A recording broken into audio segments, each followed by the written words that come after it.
Hello, beautiful people. Welcome to the Lion's Den. My name is Robert Love. I'm a neuroscientist. I specialize in helping people prevent Alzheimer's disease with science. And tonight I'm here with you. This is, what's this day? Tuesday, November 16th, 2022. And we are talking about vitamin B3 and the increased risk of cancer, specifically breast cancer. This has been coming out in the news recently, a study from Missouri.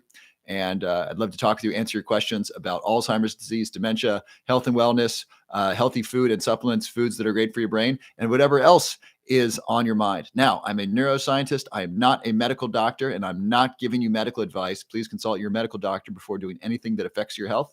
And what I share on my channel in my live, what I call the Lion's Den, is specifically for healthy adults. It's not meant for children. It's not meant for pregnant or nursing women. It's not meant for people who currently have a disease or a condition. And so if you're just arriving, please put your first name and where you're from in the chat. If you're an evolving lion, give me a roar. Well, hello, Vovo. Hello, Cannon. Hey, Max Cat. Roar, Ashley from Mississippi. Hey, Ashley. Roar to you. TikTok user, New Mexico. Rebecca from Orlando. Oh my gosh, bunch of people. Kathleen from Ohio. Victoria from Australia. Melanie from Santa Barbara. Capri from Boston. Rebecca from Orlando. Australia, Vancouver. Nellie from Oklahoma. Roar, Maria from Long Island, Iowa. Roar from Daveland. Debbie from Kentucky. Kisses. Oh, kisses. Amanda from Austin. Hey, Amanda. Nevin from Utah. Pam from Chicago. Julie from Dallas, Texas. Karima from Calgary. Good evening from Kissimmee, Florida. That's very close to Orlando, if I remember. Rose, roar to you, Rose, from Connecticut. Cindy from California. Phoenix from Vancouver. Hey, Phoenix. Sandy from El Paso, Tejas. Marlise from Toronto. Hello from Toronto. Well, hello, Claire. Karen from Indy, roar to you, Karen. Bernadette from Cottonwood, Arizona. Hey, Bernadette. Louise from St. Louis. Miami. Izzy from Texas. Philly. Fantastic. Kim from Mexico. Cincinnati. Hey, that's where I am, Andy. Tammy from Nebraska. Dee from Seattle. Maribel from North Carolina. Detroit. Where do you buy herring? I got mine. I actually had herring tonight from Whole Foods. Marcus from Houston, Texas. Carolyn from Grove City, Ohio. I don't know where that is. Is that closer to Cleveland, Columbus, or Ohio, Carolyn? And then tonight, if you ask a question, which please ask a question, please put your first name there so that way I can address you and I know I'm answering your question. So let's get to it. I want to share a couple things with you, and then we'll get to questions. Where are my lions at? Give me a roar if you're a lion, and then let me know about your progress. If you started eating sardines, if you started exercising, if you started taking supplements, if you're getting better sleep, if you told someone you love them and it felt really good and you hugged them, let me know. Drop in the chat. Let's celebrate some wins. Hi from Austin, Texas. I just got this. This is a big win. I'll share that with you a little bit later. Oh, here it is. I'll share this with you a little bit later.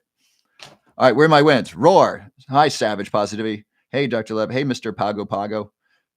Triangle Tribe. Roar. Groveport, southeast of Columbus. Awesome. I started to do all the above. Awesome. Great job. I spot sardines. Great job, Claire. Hello from Orange County. Well, hello, Savage Positive Vibes Only. It's quite a mouthful. Manny, how was your day, man? It was good. It was interesting to begin with, and it worked out great. I like crackers with my sardines. Well, is crackers okay? Generally not. Please put your first name if you're going to ask a question. Crackers often have wheat, and I'm gluten-free, and I think time will show that that's the right thing. Kevin, I started using MCT oil. Awesome, Kevin. What are some other wins? Oh, thank you, Positive. Savage Positivity Vibes, Positive Vibes Only. I appreciate that. Do you try and stay away from products with phthalates? What specifically are you referring to, Maddie? It's a good question. Hi from Chicago. I eat sardines. Great job.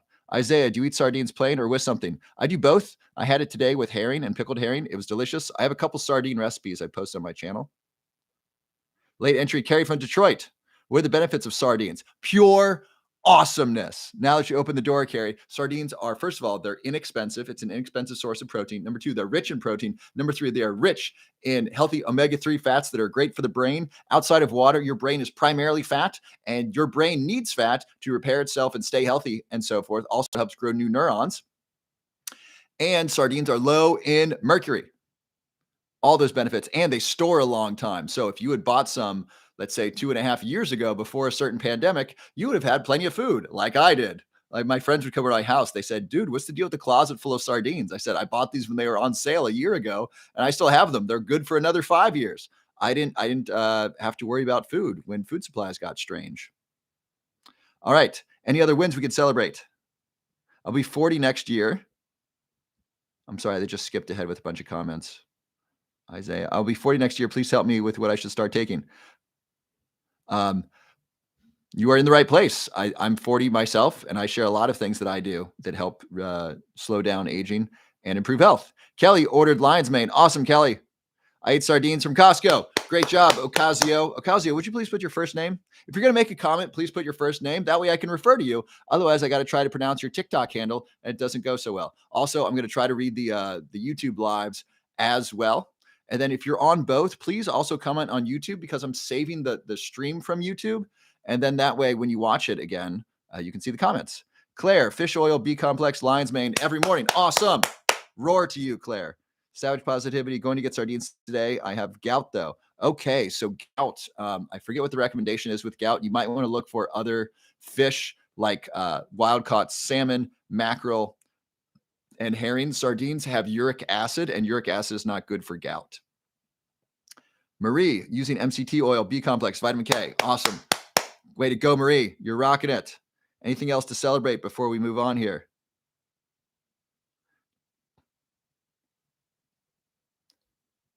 Okay, savage positivity is Robin. Thank you, Robin. I have fatal insomnia. Is that a thing, Robbie? Fatal insomnia. That sounds really deadly. Not to laugh, but goodness, that sounds really serious. I'm sorry. Goodness gracious. Um, any way to keep my memory? Yeah, find a way to get good sleep. Sleep is necessary for memory. I don't know a way around that. Melissa, what should I take? I'm 34. Well, what do you want, Melissa? Do you want eternal life? Do you want tons of energy? Do you want to lose weight, gain muscle?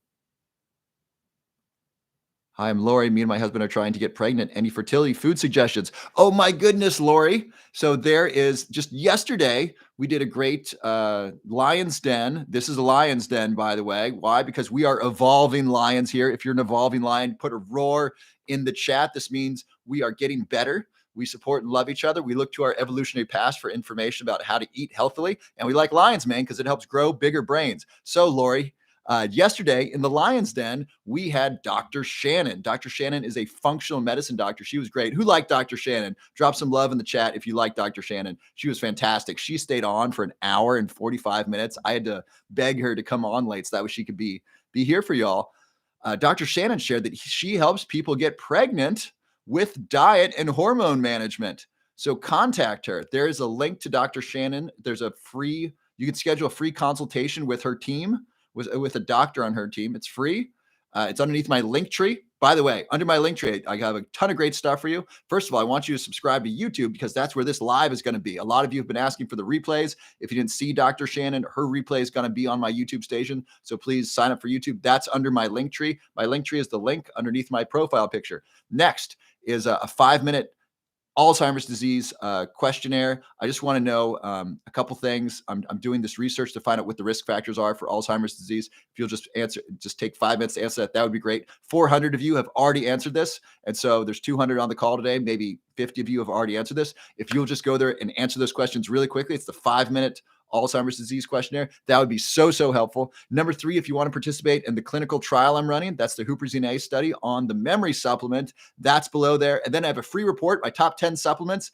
You can get that for free just in your email. I will send that to you. And you can also get my masterclass on how to prevent Alzheimer's disease. That's a 45-minute masterclass I put together. It's like a $94 value. You can get it for free. Just log in and I'll email you access. It's totally great. All that's for free. Please check that out. The Huperzine study does require a cost because there are supplements involved. So please check out all that stuff. And then Dr. Shannon is under there as well. So click Dr. Shannon's. I don't know what her offer is.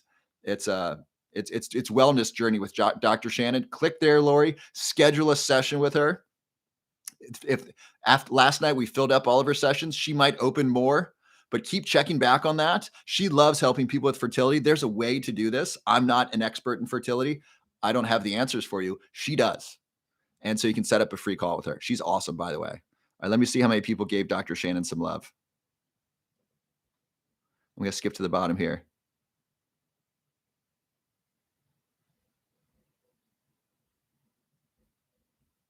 Yes. Roar. Okay, I missed a bunch of comments here. You can get to hear it all. Dr. Shannon was amazing. She was on for an hour and 45 last night. She rocked it. Jessica, you didn't take notes? What were you thinking? I took notes. I took a bunch of notes. Phoenix, you loved it. Roar from Lisa.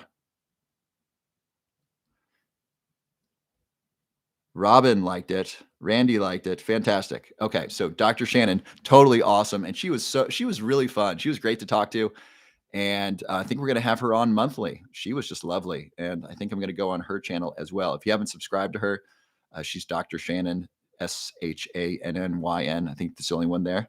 Tina, you just got here? Well, welcome. You took notes too. Awesome, Max Cat. Is raw coconut oil good? Trevat, I will answer your question when you put your first name in the chat. So I will answer questions. Please put your first name so that way I can talk to you directly. Even if you used it before, there's just a ton of comments. It just makes it easier for me to respond to them. Hi, Poppy. So if you're going to ask a question, please put your first name. If you're just arriving, please put where you're from in the chat, and then I will start answering some questions. Hi, Martin. And so your question about coconut oil. What are you doing with it? Coconut oil is great on the skin. Some people use it as a sexual lubricant. It's great for that. Coconut oil is also great for oil pulling in the mouth. It's a great way to reduce mouth bacteria. It's really great. And for eating, it's a great substitute for bad oils for sure. Bad oils are your vegetable oils. Vegetable oils are really, really terrible. It's amazing they call them vegetable oils. It's just a bunch of garbage. And, there's some benefits to coconut oil. It has MCT oil. MCT oil stands for medium chain triglyceride oil, which is really darn good for your brain. I have a number of videos on this. It basically provides energy to the brain by providing ketone bodies. Ketone bodies are an energy source that our brain can use and the rest of our body can use. It's different from glucose. It's really super great. So yeah, Martin, that can be really good. We got a question on YouTube here. Brian, what do you think about the liquid CoQ10 from Costco? I looked at it. At the time when I was looking at it, I was really focused on ubiquinol. There's two types of CoQ10. There's ubiquinone and ubiquinol. Ubiquinol is less expensive and easier to find. Ubiquinol is more expensive, theoretically more absorbable in the body, or it's more usable. It's a more usable form, and it's more expensive. The kind of Costco was ubiquinone, and so I was steering away from it. And then I was looking for research to show that one's better than the other, and I couldn't find it. And so I don't know. I will take either. I will take either ubiquinone or ubiquinol. And if someone has research on one being better by far, please let me know. I looked for the research. I didn't see it. And I want to make my decision based on research, not just based upon impulse or hearsay. And so there's two types of CoQ10 that are available in supplement form. If someone has information on which one's better, that's great. Right now, either one's better. So Brian, to answer your question, if I could just choose a high quality CoQ10 supplement, I would try the one from Costco. And Costco's got a great return policy. It's like 90 days or it's 180 days or it's a year. It's great. I love a good return policy. Someone mentioned in a comment today that they bought a supplement and they felt terrible taking it. And I said, take it back. If you buy a supplement and it's not high quality, send it back. The biggest online store that you know which one I'm talking about, they accept returns if things don't work out well. That's really good. And a high quality supplement that you buy directly from a company, they will take it back. Almost every good supplement that I look at has at least a 30-day, if not a 90-day money back guarantee. I'm about to start selling a lion's mane supplement. I'll let you know when I do. I'm going to have a 90-day return policy. Probably 91 or 92. Like if it's 92 days and you didn't like it, I'll send you your money back. It's not a big deal because it's a really great quality supplement. I know very few people are going to have that experience, if any. So a good company will give you your money back. So please feel free to try different stuff. Then if it doesn't work, say, hey, it didn't work for me. Can I have my money back? That's a very reasonable thing. I've done that a fair amount when stuff didn't work out. I said, hey, I tried your supplement. It didn't feel good. I didn't like it. I didn't notice a difference. And they say, okay. And so please buy with confidence. And then if it doesn't work out, please tell the vendor it didn't work out. Lee, is oat milk or almond milk better? So oat milk is going to be high in carbs, and almond milk is going to be lower. So I would choose almond milk. You want to make sure it's organic either way. And both of those, I think, are better than conventional dairy. Conventional dairy, 40% of Americans and about 70% of humans on planet Earth are lactose intolerant, which means most of us shouldn't be drinking dairy. Some people disagree with me. I really like Max Lugavere. He disagrees with me, and that's fine. Milk may work really well with his body. Your archery. So if you're going to ask a question, please put your first name. I'm going to skip over some questions that don't have a first name. Laura, what is an excellent substitute for fish? So if you're not taking fish because you're allergic to fish, you don't like the taste, it's difficult to find, or you're vegan, or you simply don't eat fish, a great option is omega-3 algae oil.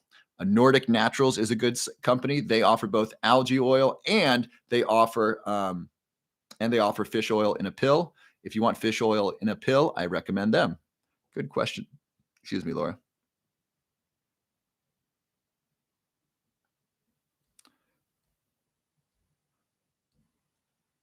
Elda from Connecticut. Do you know if Mary Ruth vitamins are good? I haven't heard of Mary Ruth vitamins, so I can't speak to them.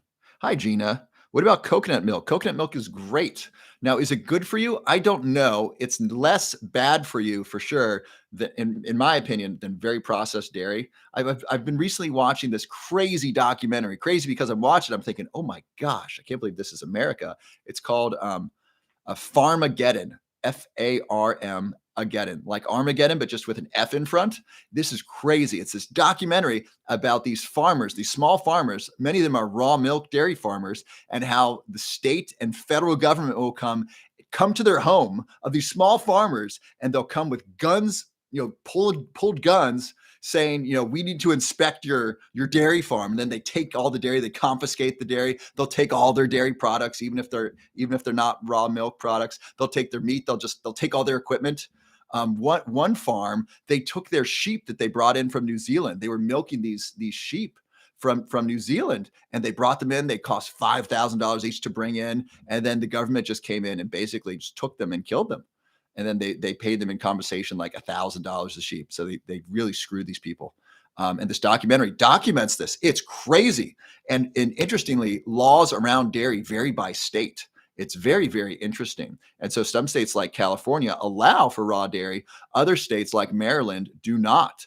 And for some reason, it's illegal to cross state lines with raw dairy, even for personal consumption. So I don't think it's legal to go to California, buy raw dairy, and then drive into a neighboring state, even if it's just for your own personal possession, not even for your business. Just you bought some raw dairy, you want to bring it home, not legal. Crazy, right? Meanwhile, we have sugar, and I don't have any refined sugar. I would just grab a product right now, and I would just show you how much sugar's in all the products. There's sugar everywhere, and almost everyone agrees, aside from scientists that are paid by the sugar industry, that sugar is bad for you. Sugar increases weight gain, it increases diabetes, it increases the risk of cancer, it increases inflammation, increases chronic disease, heart disease, Alzheimer's disease, most neurodegenerative diseases, most cancers, most chronic diseases that are killing most Americans are made worse with sugar and cigarettes. Most people will agree with that. And yet we got sugar right at the checkout line. I remember it was during the pandemic, and I'm in Whole Foods. And they got the stickers on the floor where you guys be 6 feet apart. Remember this? Remember in line at the grocery store, and they got stickers how far you got to be from another human. So I'm standing there, and things have gotten really scary at this point. People are wearing masks. No one's willing to see each other, and people are avoiding each other like the plague, literally like the plague, right? And so I get to the front line, and then there's this display with a ton of candy, just candy, and I'm just outraged. I say, look, I don't know who the manager is. This is so effed up. This is terrible. We got a pandemic going on here that's killing people. People are dying. People are scared out of their minds. I can't stand 6 feet within somebody, and you're selling sugar at the checkout line. You know sugar's bad for you. You know sugar is bad for the immune system. You know this hurts people's immune system and therefore weakens their ability to fight off this virus. And you're selling it right at the front as an impulse buy item. Who made this decision? I am outraged. And it's ridiculous. It's ridiculous that our government and the FDA in particular defends the right of big sugar companies and big food companies to put this food that they know is toxic and poisonous and harmful to us, certainly long-term harmful. It's not going to kill you today, likely. It's not likely to do that, but over 10, 20 years, yeah, it's likely to weaken your health for sure. And we put that there. And yet, when their farmer has raw dairy and a conscious mother who wants to feed her children raw dairy goes to the raw dairy farm, interacts with a farmer who knows the cow, who milked the cow with their hands, possibly, maybe a machine, I don't know, but they milk the cow and they're selling it one-on-one to this individual. She can't bring it home to her family if it crosses state lines or if they live in a certain state. That is crazy to me. Put a comment in the chat if you agree, or if you disagree, let me know. This is the world that we live in. This documentary came out like 10 days ago. It's only got 10,000 views. It's going to have 100,000 views by the end of the week. I almost guarantee it. It's called Farmageddon. It's on YouTube for free right now. It's crazy. I watched it. I thought, oh my gosh, I can't believe this is a free society that promotes the selling of, it allows cigarettes, it allows alcohol. For some reason, we allow children to watch pornography on the internet. We don't have good laws around that or good protections around that. I'm outraged by that. We don't give children cigarettes and alcohol. Why do we give them access to pornography? And we have sugar everywhere. We give children the opportunity for sugar. And this is the first generation ever that we have children with non-alcoholic fatty liver disease, NFALD, right? Before, it was just called fatty liver disease from alcohol. Prior to the 1980s, it was just from alcohol. There's no non-alcoholic fatty liver disease. After 1980, we started getting non-alcoholic fatty liver disease because of all the sugar that we've been eating. And now we got children with non-alcoholic fatty liver disease at 12 years old. That is awful. It is just awful. And our government's promoting it. They're certainly not stopping it. And meanwhile, we're stopping farmers from selling direct to consumer products that are thought to be healthier and really good for us. So I'm going to skip to the bottom here. What do we got here? Crazy not be able to get raw milk. I know. And I'm not a dairy fan, but I'm certainly an individual human rights fan and a free market kind of person. If there's a market for raw milk, let's sell it. Valerie, roar to you. It's evil at work. Well, it's certainly not freedom at work. I'm addicted to sugar. I'm sorry about that, Corona. I agree. This is messed up. Thank you. Dude, what's good for? And I don't know. Lee, I will check out that documentary. It's so outrageous. Yeah, it's called Farmageddon. It's wild. Alcohol kills. Yes, it does. And your body processes alcohol similarly to sugar. They both create problems for the liver. So when your liver can't process all the sugar in your body, first of all, when your muscles can't absorb all the sugar in your bloodstream, it stores it as glycogen. And then it stores it as fat. Your liver needs to get your blood sugar down. I want you to understand, I don't understand all the mechanisms of this, but high blood sugar is deadly. If your blood sugar stays elevated for a long period of time, it's toxic and dangerous to your body, and people die. This is why people died with type 1 diabetes. Their sugar got too high and their insulin wasn't working and couldn't bring it down. They died. And so if your sugar stays chronically high, your body starts freaking out because it knows it's dangerous. So elevated blood sugar, your liver starts to store that sugar as fat. And, sometimes that's subcutaneous fat that's stored around the body. Oftentimes it's visceral fat that's stored around the belly, which is more dangerous. And then there's visceral fat stored around the organs. And so when your liver really has no time to store the fat effectively, it often gets stored right around the liver. The liver's like, oh my gosh, I got to turn this sugar into fat now because we're going to die. And that's how people get fatty liver disease. Vicky, so sad, I know. Carolina, I agree. Susan, I agree. It's a circus. I know what's going on.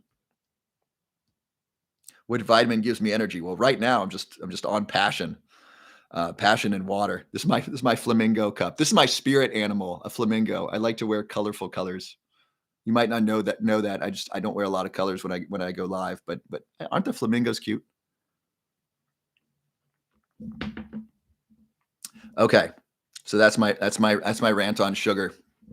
All right. So if you're going to ask a question, please put your first name with your question, and I'm happy to answer whatever questions I have. I did promise about vitamin B3. So let's talk about that. So who's seen in the news vitamin B3 linked to cancer? And I'm so grateful I have the TikTok channel and that y'all comment on stuff because I wasn't aware of that.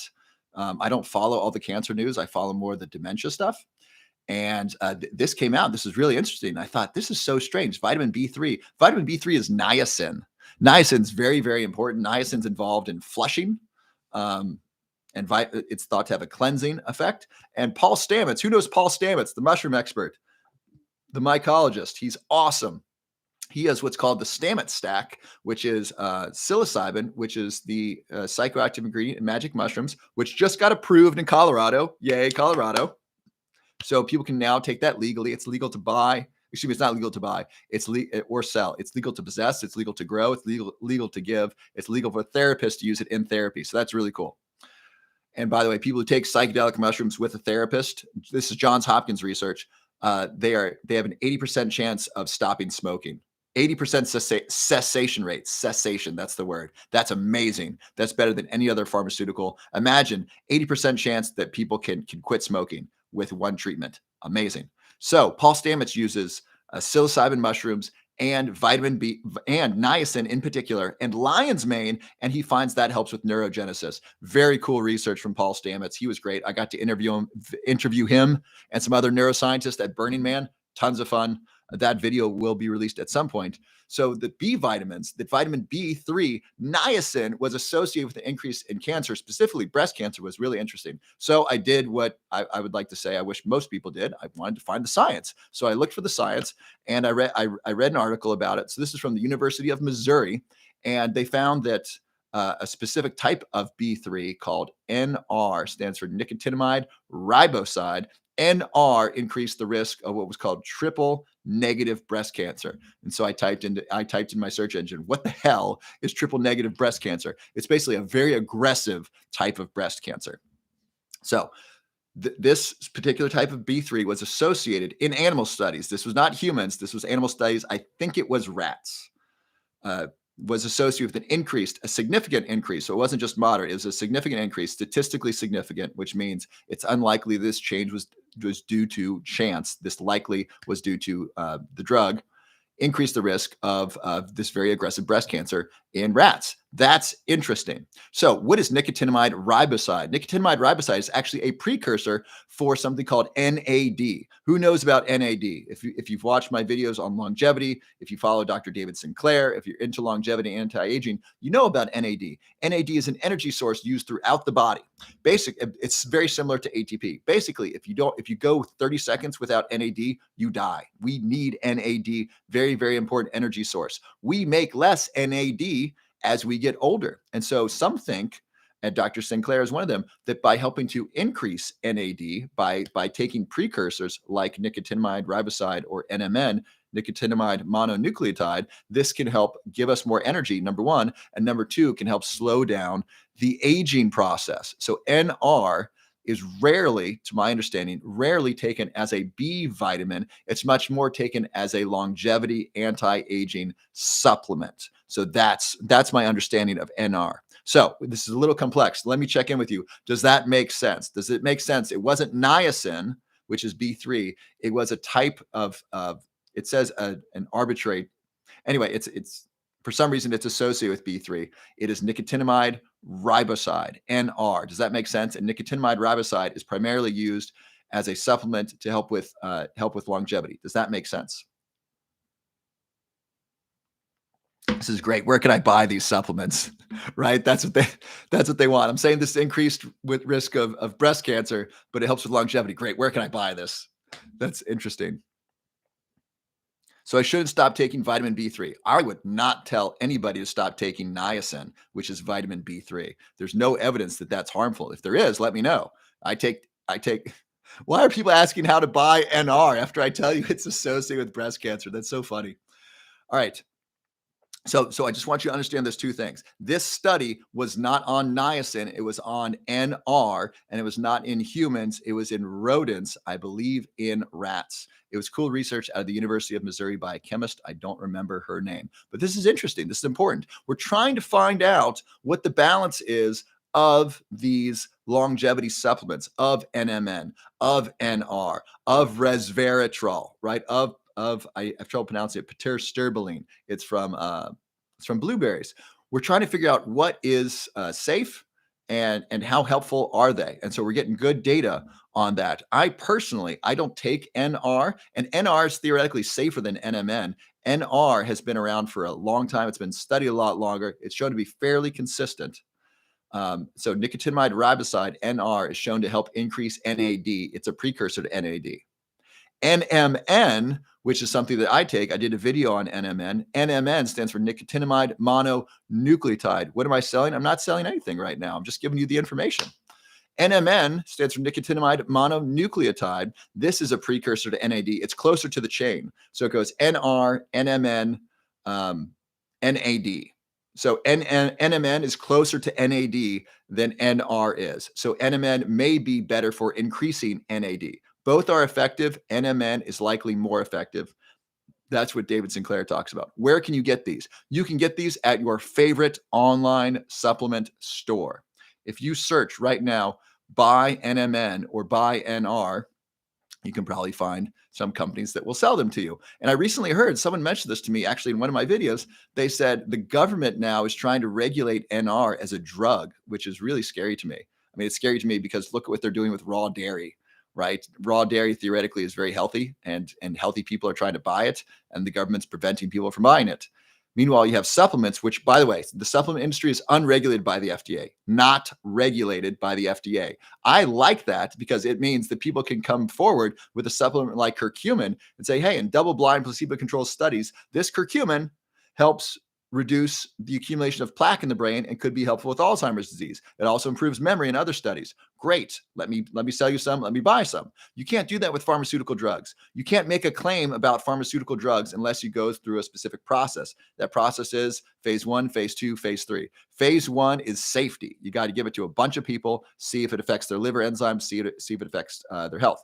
Phase 2 is efficacy. Does it do the thing? So you got to do a double-blind, randomized, placebo-controlled study to see if curcumin affects plaque in the brain or if curcumin affects memory. Then you got to do efficacy at scale. Now you got to do studies with thousands of people. I don't know what the scale is. It might be thousands of people in the control group, 1,000 people in the experimental group, and showing that yes, curcumin improves memory across thousands of people. Now you can make a claim. That took years and potentially millions of dollars to be able to say this, doing it the FDA a clinical trial way, this supplement helps improve memory. That's what the government requires, the FDA requires for a pharmaceutical drug. If we start doing supplements this way, imagine how difficult it's going to be to make any claims about supplements. And it's important to make claims about supplements because then you know what they're good for. Especially, hopefully you're listening to people that back up these claims with science. When they say, hey, this lion's mane is good for the brain, they can show you the science. They said, look, they gave it to rats, they gave it to mice, they gave it to humans. It reduced inflammation in all of them. It reduced accumulation of amyloid plaque in rodents and improved memory in healthy adults. That's good information, right? To do it the FDA clinical trial way, it would take so long and be so expensive, and no one's going to do it because you can't patent a supplement. It's not patentable. So you don't want to do all these clinical trials because as soon as your data comes out that lion's mane helps with memory and it's proven via the FDA model, then anyone can make those claims about their lion's mane. And so it's not going to work for supplements. So I really hope and pray that that the FDA doesn't try to regulate supplements. They've tried to do this before.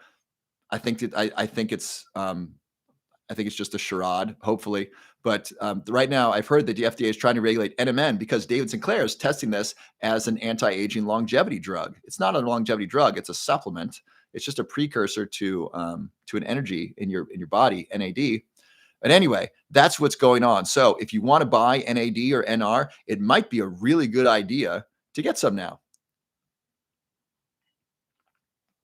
No, don't drink sugar water. Just drink regular water. This is water, by the way. I like flamingos. All right. So those of you asking about NR and NMN, I take NMN. I don't take NR, and I'm not recommending you take either. Do your own research. I think there's good research on NMN. David Sinclair recommends it. When I take it, I feel I feel an increase in energy. Other people have reported that as well. I just ordered a really expensive NMN from Tony Robbins. It's like $70 a month and it's supposed to have a really good shelf life. I'm excited for that to come and I'm going to try that. And so I'll let you know how that goes.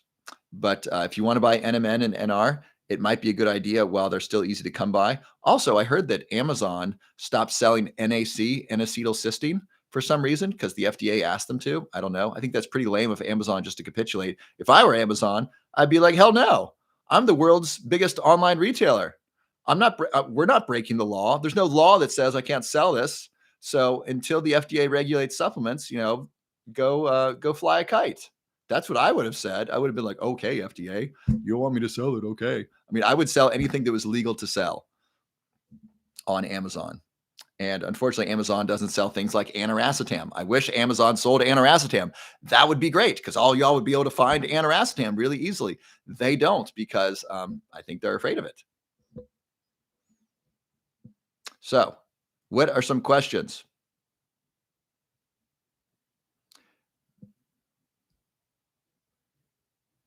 So, please, if you're going to ask a question, please put your first name in the chat. If you're just arriving, put your first name and where you are from in the chat. If you're an evolving line, give me a roar. If you just learned something, give me a roar. Tell me what you learned. And then I'm going to address some questions. We got Lisa. What supplements for leaky gut? That's a great question. Hello, Robert. I'm Delmy. What is your vitamins and supplements routine? That is a huge question. I can tell you some of it. If I were to tell you all of it, I would go in and tell you why I take what I take. It would take me an hour, and it won't be fun for anyone. I try to release that step by step in video. So if you watch a number of my videos on my daily supplements, I'll tell you what I take and why. Lexi, about Epstein-Barr. So Lexi, there is a great. I did a great interview yesterday with Dr. Shannon, a functional medicine doctor, and we talked about Epstein-Barr very, very deeply, and we're going to replay that. So I'll let her answer questions about Epstein-Barr. We got Jessica from Colorado, Allison from New Zealand. Awesome. Alicia, I haven't found anything about nootropics. What should I look for? Go to Nootropics Depot. They sell a lot. Also, just search what are some good nootropics. Marley from Texas. Hi, Marley. Niacin is not the issue. Yes, niacin is not the issue. Who remembers the Big Lebowski? There's a very now politically incorrect quote. The Chinaman is not the issue here, man. So it's not about niacin. No, it's about the issue with B-3 and cancer was about NR, not niacin. Willow from Canada. Roar. Is melatonin good or bad? Let me answer that. It depends on who's taking it. So first, melatonin has not shown to be safe for children. I do not recommend it for children. In fact, I don't recommend it for children. I say, please don't give it to children unless someone really knows what they're doing. Andrew Huberman talks about this. I'll give you his thoughts on this and I'll tell you mine. He thinks it's dangerous because you'll get, a 5 milligram tablet for melatonin, but your body only makes like a gram or half a gram a day. So you're taking 5, 10, 20x what your body naturally makes. So he thinks that's dangerous. That's one. And number two, he's concerned about if you continually take this, what does that do to your body? I understand both of those. And number three, for children, he says melatonin is a hormone, which is correct. It is a hormone. And so we don't want to be giving children hormones that could really mess with things. I agree. That makes a ton of sense. So I don't recommend it for children. Please don't give it to children. And I'm not giving you medical advice, not a medical doctor. The other thing about we take doses much higher than our body naturally makes. That's true. I don't think that's a problem because melatonin is very, very safe. We've seen in study after study, doses of melatonin, even high doses of melatonin are safe. Doses up to 30 milligrams are often prescribed for people with cancer.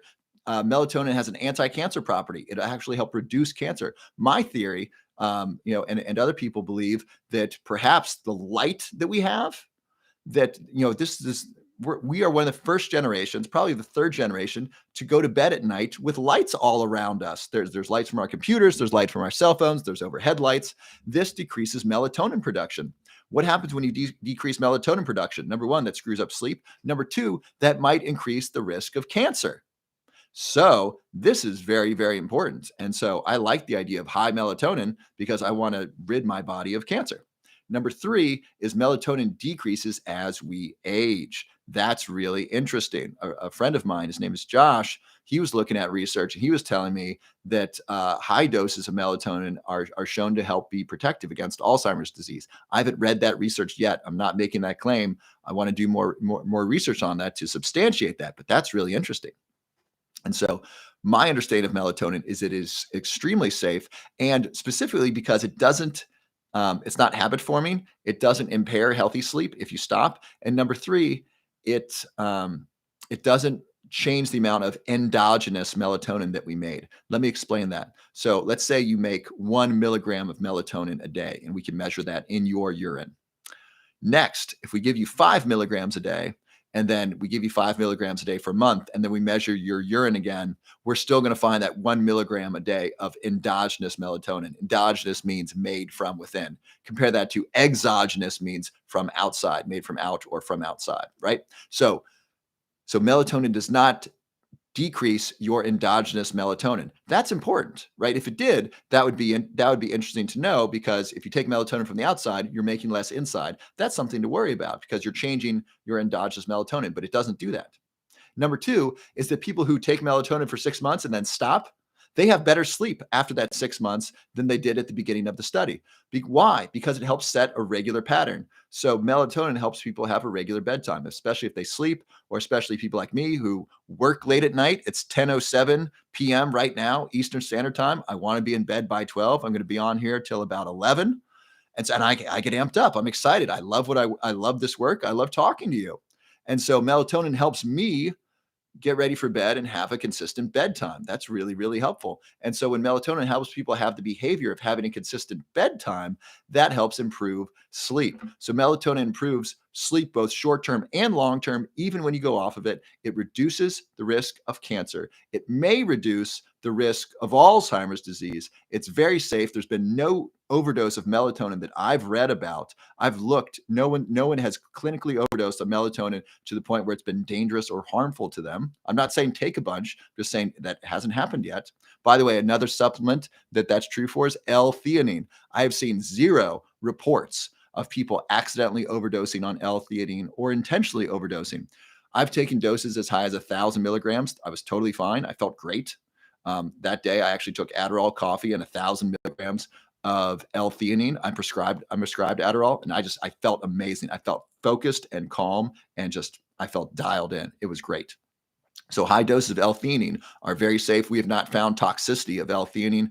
We have not found toxicity of melatonin. So it's very safe from overdose. Compare that with aspirin or Tylenol.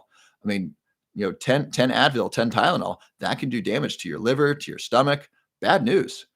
20 of them can put you in the emergency room or kill you, depending on how big you are. And, if you've been, goodness gracious, drinking with Tylenol, very, very dangerous. So melatonin, I think, is extremely safe, even in high doses. I'm not recommending high doses. It's simply safe in high doses, or not harmful in high doses acutely. It might be harmful chronically. We haven't studied that, but generally it's very, very safe. So that's why I like melatonin, why I think it's safe. And I'm betting big on melatonin. I've been taking melatonin in high doses regularly for the past 1 to 2 years. I don't remember when I started, but I remember when I got into the research, I said, look, this looks safe. This helps reduce cancer. This seems like a big upside, very little downside. I'm doing this. And also my sleep has improved as well. I said that was going to be a short answer. That was like a 10-minute answer. Sorry about that. But that's my spiel on melatonin. I think it's really important to understand, and then do your own research. See what's safe for you. I don't recommend necessarily talking to a medical doctor. I would talk more to a functional medicine doctor or a pharmacist. Pharmacists know a lot more about drugs and supplements than medical doctors. Medical doctors aren't trained in it. They're also not trained in food. Who knows why? I mean, Hippocrates, the father or grandfather of modern medicine, or of medicine, said, let food be thy medicine and medicine be thy food. And yet medical schools don't really teach food, which is funny and tragic. Okay, let's look at some more questions here. So if you're going to add a question, please put your first name in there so I can refer to you. Functional and integrative medicine doctors are the best. All right, so who's got their name? Eric. Are there side effects of NMN? I haven't seen side effects. it may increase the risk of cancer similar to NR. We don't know that yet. There are reports, um, but we haven't seen that in big amounts. And it might simply be that NR or NMN fuels cancer that's already there. So it's unlikely it causes cancer. It's more like it gives a ton of energy to the cancer. That might be the case. We don't know. We don't know if there's an association, how strong the association is, and why there's an association. But I have read that there is an association between NMN and cancer, certain types of cancer. It's not a big association, but there is a small uptick in risk. And it might simply be it accelerates cancer growth that's already existing. In all likelihood, if you're over the age of 20, there's some form of cancer growing inside of you. If you're a man over 50, almost certainly there is prostate cancer. And that's not the end of the world. Our body fights off the cancer most of the time. And oftentimes, what happens is that an injury or an illness will knock us down, and then the cancer might emerge because our immune system is no longer able to fight it. Let me tell you about my grandfather. He was a hardworking German. He was a dry cleaner for many years. He dropped out of school when I think he was 12. His father left home, and he supported his mother, and he got to work in the dry cleaning business. He did that for 20 or 30 years, and then he sold vacuums door to door. And he was selling vacuums door to door in his 70s, which is really interesting. So he's going door to door, knocking on doors, doing services for vacuum cleaners. He sold Electrolux, if you remember Electrolux, really high quality vacuum. And one day he dropped some of these big metal balls they would use to show the suction power of the vacuum. And he chased after them. They fell down a hill and they're rolling after him. He chased after these balls and he fell. Really bad fall. Got all cut up, bruised up, hit his head. Bad news. Guess what happened next? You can probably guess what happened next. Cancer. Cancer emerged. How did this happen? Well, the cancer was probably there all along, and his body was able to fight it off. But when he had this traumatic event, this big fall, the cancer emerged because his immune system, his whole body, his energy was needed to help repair these other things, and it wasn't able to suppress the cancer. So, this is why things like melatonin could be really helpful because these can regularly help get rid of cancer throughout our body. And melatonin decreases with age. And so as we age, our risk of cancer goes up. It's a good idea to supplement, perhaps from time to time, maybe not every night, but from time to time, some melatonin to help get rid of cancer. By the way, I don't take melatonin every night. I take it 5 or 6 nights a week. I think it's good to not take most things every night or every day. So that way our body doesn't get super used to taking it all the time. So does that make sense about how cancer is inside of us a lot of the time? And one thing to do is to keep ourselves healthy and from these accidents, so that way it doesn't emerge. Number 2 is melatonin. And then number 3, something we've talked about in the past, is fasting. Who knows about fasting and reducing the risk of cancer, right? There's all kinds of great data showing fasting helps reduce the risk of cancer. And then the ketogenic diet reduces the risk of cancer. Cancer cells are ravenous for sugar. They consume an inordinate amount of sugar. And so if you fast, that deprives them of sugar. That prevents them from growing that quickly. They need sugar to grow. I had a conversation over text with a doctor who disagreed with me and said cancer cells can eat whatever they want. I think the data is pretty clear that cancer cells thrive on high sugar. They do not thrive on ketones. And there's a lot of research to show that the ketogenic diet is helpful for slowing down cancer or preventing the spread of cancer.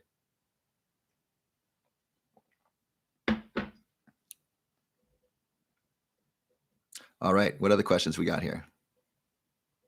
Who's got a first name and a question? Why do people keep posting questions without first names? What are you doing to me? By the way, if you've learned something already, drop that in the chat. Let me know where we are. If you're just arriving, please put your first name, where you're from in the chat. If you're an evolving lion, give me a roar. And if you've learned something tonight, write that in there. And I'm going to go through a couple questions. I'm going to ask you what you want to learn. Taylor, thoughts on the energy drink Celsius? I haven't taken it. I don't know what's in it. Chanel, is MSM a good supplement? What is MSM? That sounds like the news station. I don't know what MSM is. I need to know what it is. Diana, what to do to control ADHD? Exercise and sleep. That is my favorite ADHD. Marie from California. Hi, Marie. May, sugar addiction, just got here. I'm sorry you have a sugar addiction, but you can do this. Magnesium actually helps with addiction. They did this cool study. They found that giving magnesium supplements actually help people recover from heroin addiction.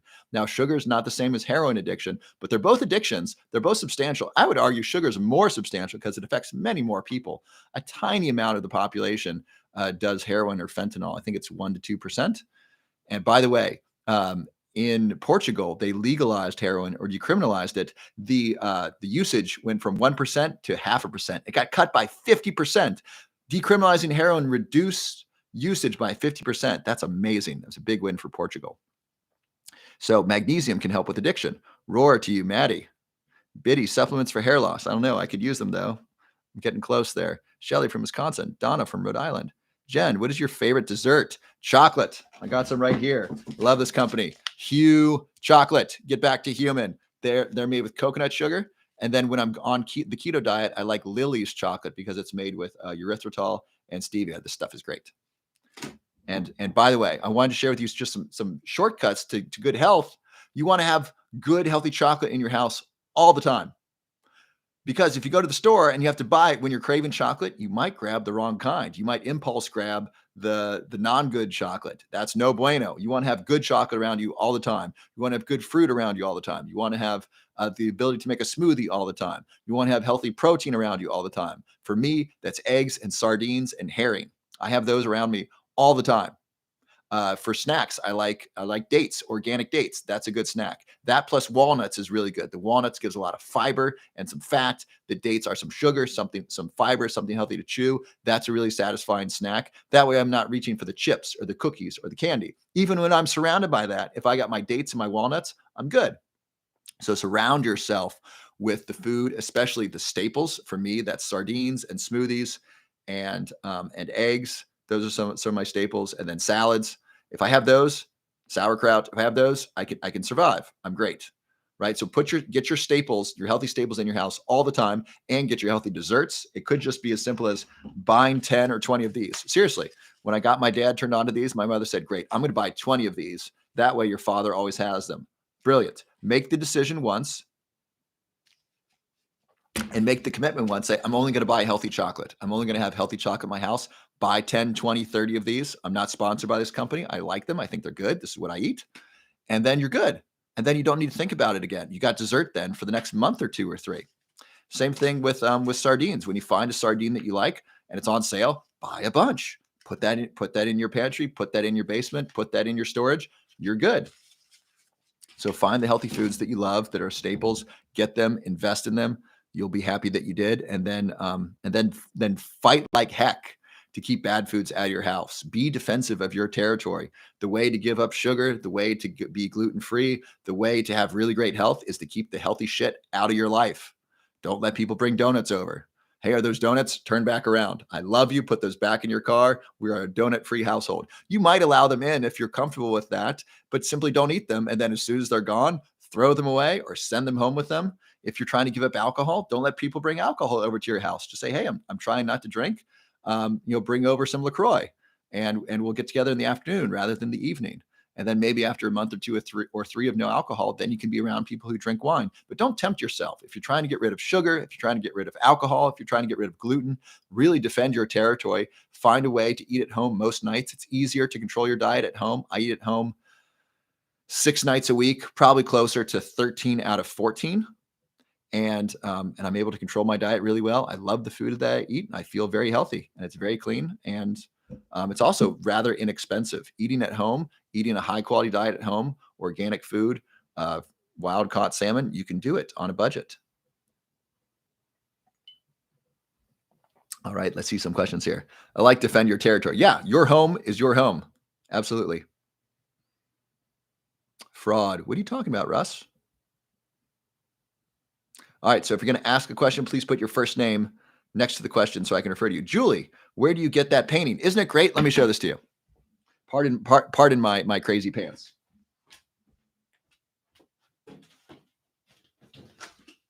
So this is Gaia by Min-Jae Lee. Min-Jae Lee is my favorite living artist.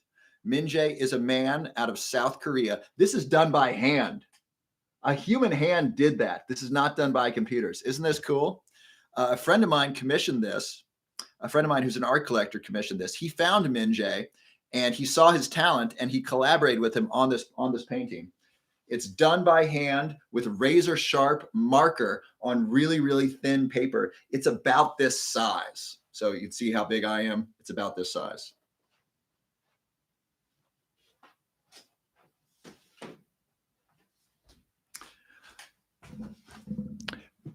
For the last couple years, I've been an art dealer, in part because I really like this painting. So I got in touch with Min Jae, and I got the opportunity to sell the painting to people. So if you want to buy a copy, let me know. I can have it sent to you. You can also search online if you want to buy a less expensive version from kind of like a large dealer, I don't want to call them dealers, a large warehouse of art. So if you search "Buy Gaia" by Min Jae Lee, you will find a couple places that have prints of it. And I messaged Min Jae. They do have permission to sell it. I was like, hey, Min Jae, this big company is selling your art. He said, that's okay. I struck up a deal with them. So please buy it. I think every home in the United States, I think every home in the world would be happier with this. I love, by the way, that she has brown eyes. I feel the brown eyes in Gaia are much more identifiable to many, many different cultures around the world. He's also got ones of Asian descent and Indian descent. These are other goddesses. He's got a Shakti, which is of Indian descent, and then Indian ethnicity, and then Guan Yin or Guan Yin is of Asian, I think specifically Chinese descent. And so he's got different faces of different women that represent these goddesses, and they're all beautiful. It's wonderful. Min Jae Lee, I think, is one of the most talented artists alive. And he's very, very nice. When he responds to my emails, I'm like, oh my gosh, Min Jae wrote me. He's a real sweetheart. Okay, so that's the painting. Thank you for asking. By the way, that is something I recommend investing in. If you can invest, I think Winston Churchill said this. I think art's a really valuable investment because art is one of the most beautiful things that we get to appreciate as humans. And I think it's art, food, and sex. These are really wonderful things. And for me, learning, I love learning, but let's just say art, food, and sex are three great human pleasures. And you can do all of them in a healthy way, especially food you can do in a healthy way. You can eat healthy food. You don't need to eat the highly addictive junk food.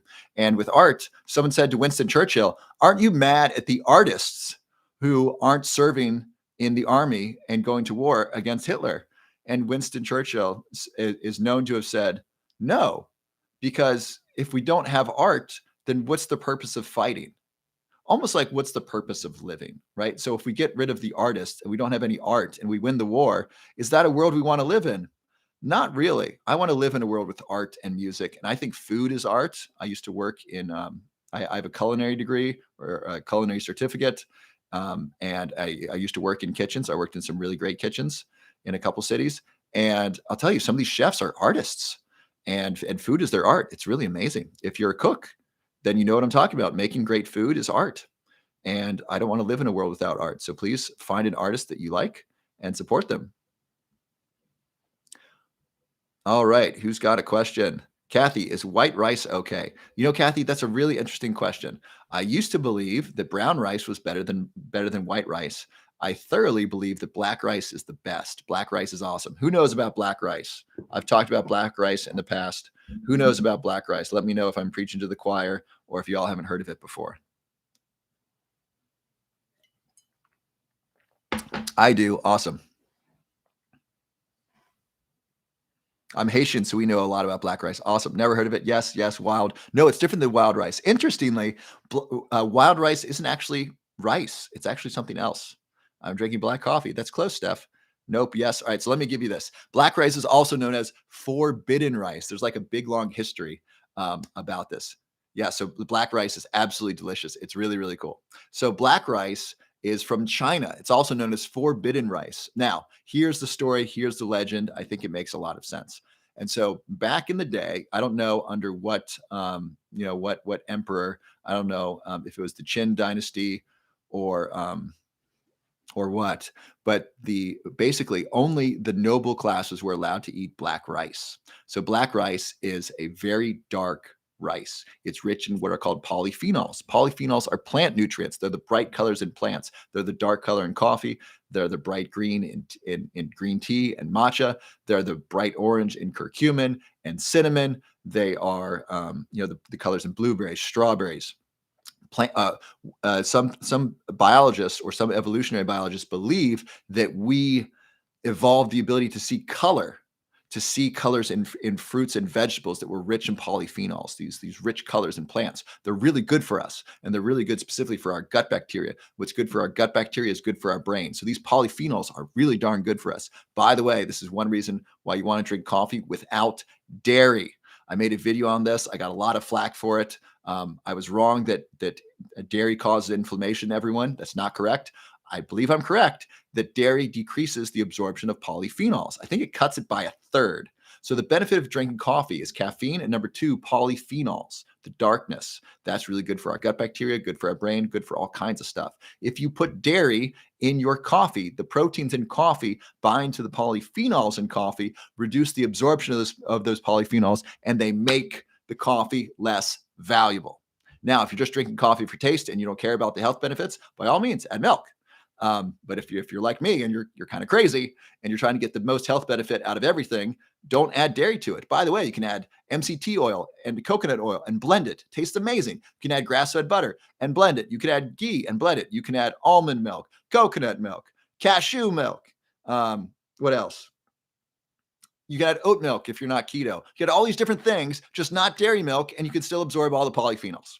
So back to black rice. Black rice, rich in polyphenols and super duper healthy. And I believe the Chinese royalty knew this, and so they had a law that only the noble classes were allowed to eat black rice. Now, why?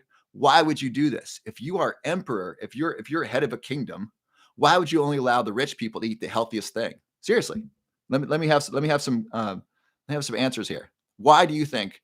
Why would you not allow, let's say most of the wealth is accumulated in the top 1%. Why would you not allow 99% of the population to eat the healthiest food?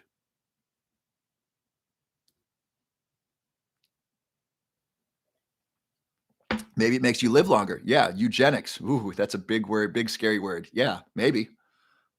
Wasn't enough to go around, potentially. Steve, I'm getting to it.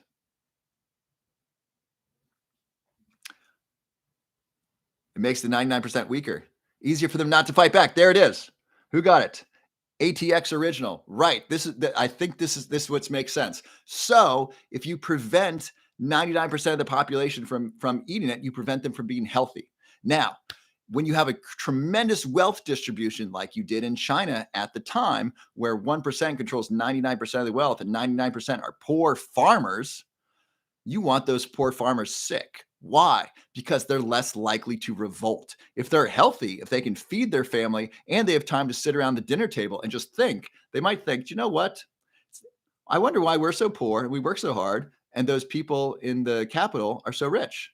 That's kind of messed up, right? But if they're just poor and they're not healthy, all they can do is survive, right? So it's called forbidden rice because only the richest were able to eat it. My belief, my understanding is that black rice is the very, very best because it is rich in polyphenols, high in fiber, and doesn't spike your blood sugar, doesn't spike your glucose nearly as much as white rice. Now, I've recently come around on white rice. Dave Asprey mentioned this. He said that brown rice actually has more plant defenses in it, and that can cause low-level inflammation compared to white rice, which is much easier to digest and eat. Now, the challenge with that is that white rice is very starchy, very carb-heavy. So white rice can spike your insulin and glucose pretty hard. And so what you want to do is eat your white rice. If you're going to eat white rice, with some fiber. Fiber can only come from plants, and so think celery, think vegetables, think nuts. So if you're going to eat white rice may be easier on your body than brown rice. Black rice is king, as far as I can tell. If that changes, I'll let you know. Black rice is just amazing. And if you've been to if you've been to Bali, Bali uses black rice as dessert and or breakfast. So they'll take black rice porridge. So they'll cook black rice in like almond milk, and then add a little bit of sugar to it or a little bit of maple syrup, and that's a delicious breakfast. It's so good. I've made black rice pudding for dessert. So I'll cook the black rice in almond milk and I'll blend that up with a little bit of sweetener, a little bit of salt. Tastes amazing. So black rice is super great. And then white rice may be healthier for you than than brown rice, because brown rice may have some inflammatory things that help reduce absorption and are meant to be plant defenses. Let me look that up for you really quickly, because Dave Asprey said that, but let me validate. Brown rice causes inflammation.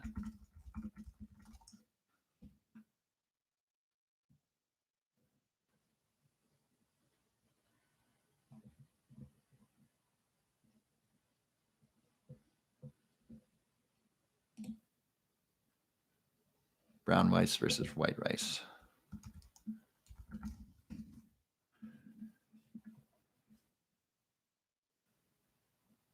You know what? There's conflicting data on this. I don't have a good answer. I don't eat either, generally speaking, and so I've been able just to eat black rice and avoid this challenge. Um, and so I don't have a good answer for you. White rice is almost certainly easier to digest. If you just eat it, you can feel that. Brown rice is more fibrous and it may have more inflammatory markers, more plant defenses in it. Okay, what's the next question? Please put your first name next to your question. All right, Nitzia from Ohio. Will an alkaline diet prevent Alzheimer's? I don't think so. So I think this is, unfortunately, I think a lot of this has been marketing. And I consider myself in many levels a marketer. I've been trained as a marketer, and I'm glad I have that training because it allows me to communicate important ideas to people and allow people to make buying decisions. And I think this is a use of marketing and data that hasn't served people. So your gut, your stomach has a pH of between 1 and 2, I think, which is extremely acidic. So the idea of going alkaline, your stomach is the first line of defense for that. First of all, your stomach is very acidic to kill bacteria and to kill viruses. So about half your immune system is located in your digestive tract. Why? Because our ancestors ate a lot of unclean food. They would dig up roots and chew them. Right? There's a ton of bacteria in the soil, probably most of it good. They didn't have good sanitation. So if you were going to be alive as a human, you had to be able to kill bacteria and viruses in your mouth and in your gut. Right? So our gut is very acidic to kill a bunch of stuff.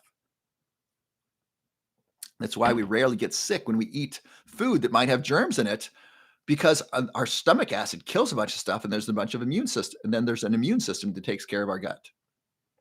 So the idea of going alkaline or drinking alkaline water, like the Kangen water, I think that did a disservice to people because it deceived them into thinking that drinking alkaline water was good for their body. But that's why is that true? If you're drinking alkaline water or basic water, right? Your stomach's acidic, alkaline is basic. If you do that, you're disrupting the pH balance of your stomach. Your stomach is supposed to be acidic. That's how it kills things. And so I really, I'm not happy with the information that's gotten out to the public, because of a lot of very well-meaning people, such as yourself, have a belief that drinking Kangen water is like super duper good for the gut, and I don't think it is. I certainly haven't seen something with that and Alzheimer's disease. Now, does this marketing make a point of not drinking a bunch of acidic stuff? Yes, it makes sense not to just drink lemon juice and Gatorade and soda. Totally. I think drinking water is really, really valuable. And I think that's what most of us ought to drink most of the time. And I think our body is able to balance our pH pretty well. And I think it's really important also to drink fluoride-free water. So the Kangen water, it's got its own marketing machine, but let's leave that aside. Fluoride-free water, super duper important. Fluoride is thought to calcify the pineal gland. The pineal gland's involved in a lot of different important functions, particularly melatonin. It makes melatonin. And so drinking fluoridated water could impair the function of your pineal gland. That's no bueno. Fluoride, about half of it stays in our body that we drink. And so that means half of it's get excreted in our urine and potentially our feces, and the other half gets incorporated into our tissues and bones. I don't want fluoride in my tissues, specifically my thyroid, because fluoride outcompetes iodine in the thyroid and can cause thyroid dysfunction.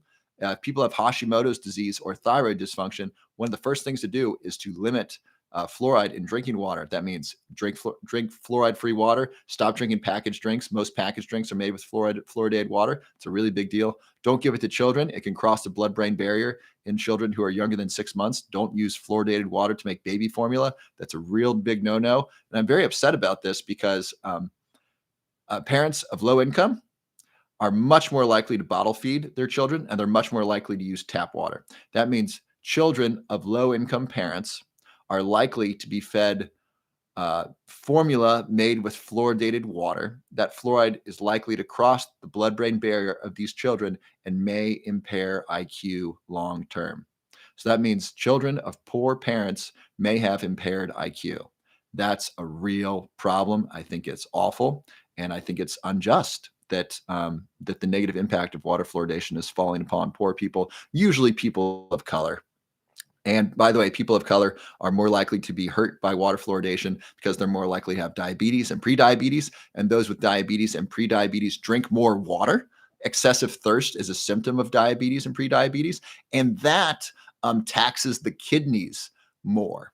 And so, and then when you do that, when you drink more water, which taxes the kidneys, and that water has fluoride in it, that's extra work for the kidneys to do. And so that hurts the kidneys. So the American Diabetes Association did have a recommendation to not drink fluoridated water. And people of low income, people of color are more likely to be diabetic. And so again, water fluoridation hurts them even more. Where do you find black rice? You can find it at a specialty food store or online or at Whole Foods. Mine Instagram, yes.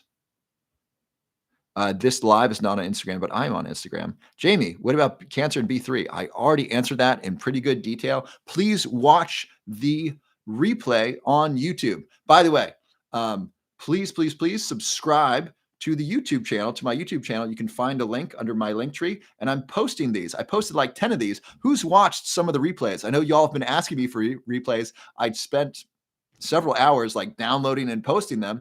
Did you get them? Let me know if y'all have seen the replays that I've posted on YouTube. Please subscribe to the YouTube channel. I'm going to post all of these there eventually. Me, Ashley, great job. So I'm going to post all these there. The name of the artist is Minjae Lee, Minjae, and then Lee. Minjae. Search Minjae and Gaia, Gaia. You'll find them. So please subscribe to the YouTube station. You can see all these anytime you like, and you could rewind them, fast forward them, whatever you like. Really good. Thank you, Lucky Crystal, for subscribing. So check that out. Number 2, I have a free report for you, my top 10 supplements. That's available underneath my profile picture. Just put your email in on the page, and I'll send that to you. Also, you can get free access to my masterclass, How to Prevent Alzheimer's Disease.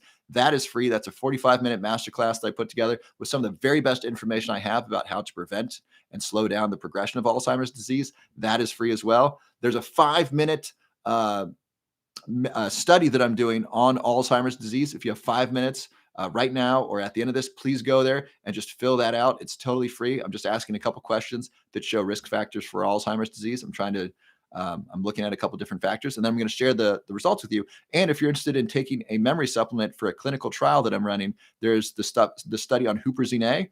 We're going to do an 8-month memory study where people are going to take Huperzine A, and we are going to memorize. We are going to see how this affects your memory. It costs $500 to participate to help pay for the memory supplement, and it's going to be really great. Huperzine A is a very, very powerful memory supplement. It's very safe, and then I'm going to share the results with you. So all those things are underneath my profile. Please check those out. And then people who've been asking about Dr. Shannon, I put her underneath my profile. You can sign up for her stuff. And if you want sustainable weight loss, a bunch of you were asking about that, and Chad Tackett. Thank you. I will stop and take a breath. I put Chad Tackett. Chad Tackett's at the very bottom. Chad Tackett is one of the world's leading experts in sustainable weight loss, and his free offer, you can talk to a member of his team for free. He's got a free weight loss roadmap that he'll take you through, specific to you and your body type and your weight loss goals and your hormone profile. And he's helped thousands of people lose weight over the last 27 years. Very, very cool. Okay. Yes. Aya Walker, don't people usually get paid to be part of studies? Yes. When big pharmaceutical companies run clinical trials, yes, they pay people. I actually used to do those studies when I lived in Austin, Texas. I used to do paid clinical trials. So I'm asking people to. So this is what is called a subject-funded research study, where you, the subject, are help paying for the study supplement, so that way we can get this going much more quickly. If this were a pharmaceutical trial, they would be paying you. I'm doing research on a supplement that is not a pharmaceutical, that can't be patented, and pharmaceutical companies won't do this research. So this research is really important because nobody else is going to pay for this. Pharmaceutical companies aren't going to pay to do research on huperzine A because you can't patent it. And I'm doing this research so that way you will know, and then I can publish this data, and then other medical professionals will know. Not other medical professionals. I'm not a medical professional. I'm a neuroscientist, but other medical professionals will know about the benefits of huperzine A to memory. So yes, you are right. Most participants in clinical trials are paid because those are done by very large pharmaceutical companies. I'm doing this research for me and my company. My company is the sponsor company. My company is called Brain Fit for Life, and we're conducting this research to share this data with you and share this data with others. And so that's why I'm asking people to pay for their study supplement, so that we can get going. Otherwise, I'd have to write grants, and writing grants to the National Institute of Health and the Alzheimer's Foundation, that takes a lot of time. I'd rather be here talking with you and sharing data with you than writing grants that are, frankly, I wouldn't enjoy writing, and then spending a bunch of time doing it. I was talking to a friend of mine, and I was like, man, I'm so glad I don't need to spend 2 months writing a grant. He's like, 2? He's like, dude, I spent like 3 or 4 months writing a grant, and I still got denied. I'm like, dude, that sucks. That's 3 or 4 months of your life that was just a waste. You had a grant that was not fun for you to write. There's a pain in the ass for you to write, and now it's been worthless. It didn't get you anything. So I'm doing research in a different way. And if you can't afford to participate, or you don't want to, that's totally fine. If you want to donate, that would be great as well. There's if you sign up for the study, I also send you a donation link if you just want to chip in a few dollars. That'll help. A lot of people have wanted to sign up but couldn't pay, and so your donation helps pay for the supplements of other people as well. Okay, so just a ton of great stuff underneath my Linktree profile for free. The only paid thing under there is the huperzine A clinical trial. All right, so let me rewind here. A bunch of y'all post this up. My first time here. Thank you, J May girl. Glad to have you. Unable to watch this. Do you have a link where I can watch it later? Yes, it's going to be on the YouTube station. Subscribe to YouTube, and I'm going to post this. So as a neuroscientist, do I date? Like, yeah, the brains are interesting, but you're cute. Thank you. I appreciate that. I haven't been dating very much recently. I've been really focusing on this. But I do date. Thank you for asking, and thank you for the kind comment. $500 is a lot of money. Yeah, it's about $90 a month. There's 3 supplements in the study, which is so $90 is about what it would cost you to do the supplements on your own. And for a control factor, I'm sourcing the supplements for everyone. That way, everyone's taking the same supplement, because I don't want people taking brand A versus brand B versus brand C. So $500 is about what it would cost you to buy 6 months of study supplement. So it's about the same. And you can totally take the supplements yourself if you're interested and not participate in the study. We're studying huperzine A, spelled Huperzine A. You can get that on your own. And then we're also combining it with 2 other supplements. Kathy, I want to do the study, but getting hip replacement and will be in rehab, possibly. Kathy, I'm very sorry you're getting a hip replacement. The first thing for you to do is take care of yourself. It's really important that you heal properly, that you get good sleep. By the way, I'd recommend taking aniracetam before and or after your anesthesia. Not giving you medical advice. Definitely take it after. A lot of people lose memory or report losing memory after general anesthesia. I'm guessing your hip replacement is going to be that. And so to prevent that, you can take aniracetam or oxiracetam, and that can help you kind of regain your memory. My mother is going to be going through a shoulder replacement surgery in December, and I'll be back in Cincinnati in December to help my mother recover and to help around the house and so forth. So I'm getting her on aniracetam like that day, like as soon as she comes out of surgery, she's taking aniracetam, because I want her brain to get that shot of acetylcholine and get her brain turned back on, so that way she's not hazy and fuzzy from the general anesthesia. If you think about anesthesia is a drug that turns off your memory and puts you to sleep. very artificially, right? Anesthesia is a hardcore artificial drug that knocks you out.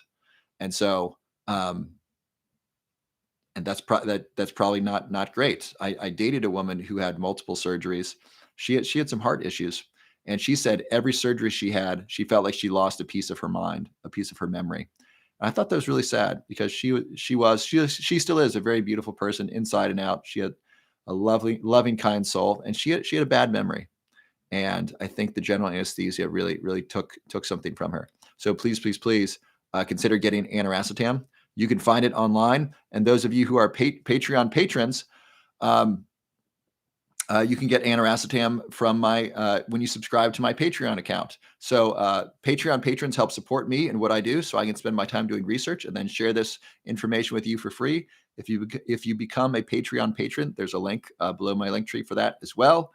That I share with you where I buy my aniracetam, and it'll save you potentially a couple hours of searching. I spent a couple hours searching to find where I buy my aniracetam, and I share that with people there in only my Patreon patrons. I don't share that with people here because it will sell out, and I don't want it to sell out. I've sold out my fish oil on Amazon, and I'm not happy about that. I'm happy that you're getting the great fish oil, but now I got to find it from a different source.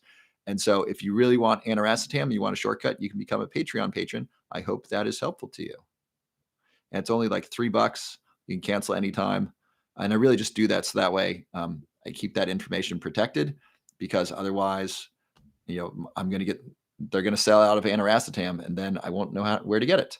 It's spelled ANIRACETAM.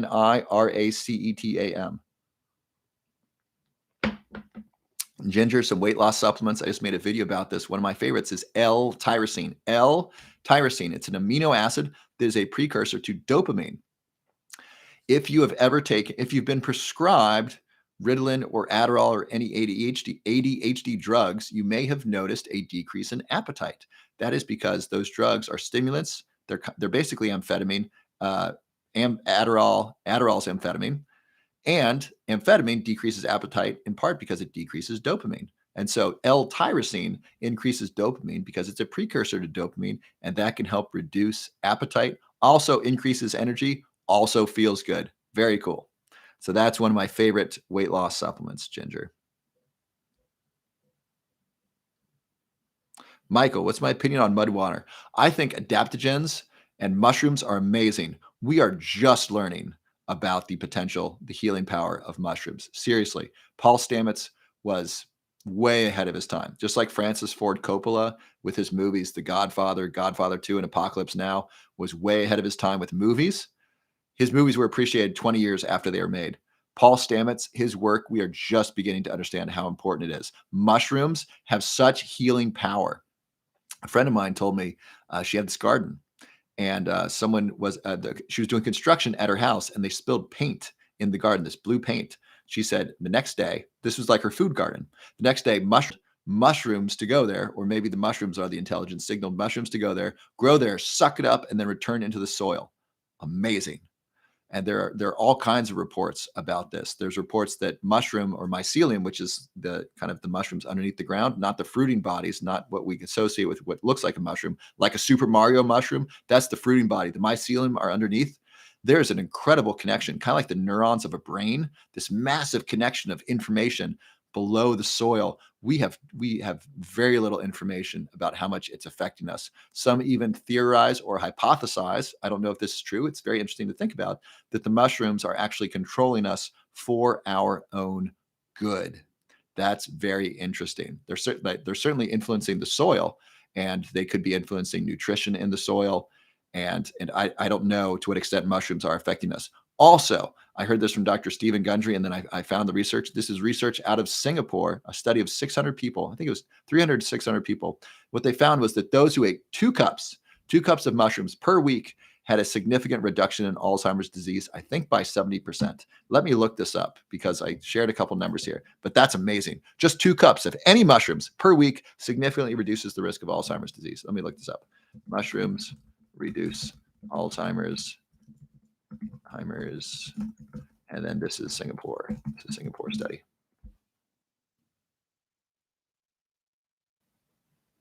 Okay, here we go.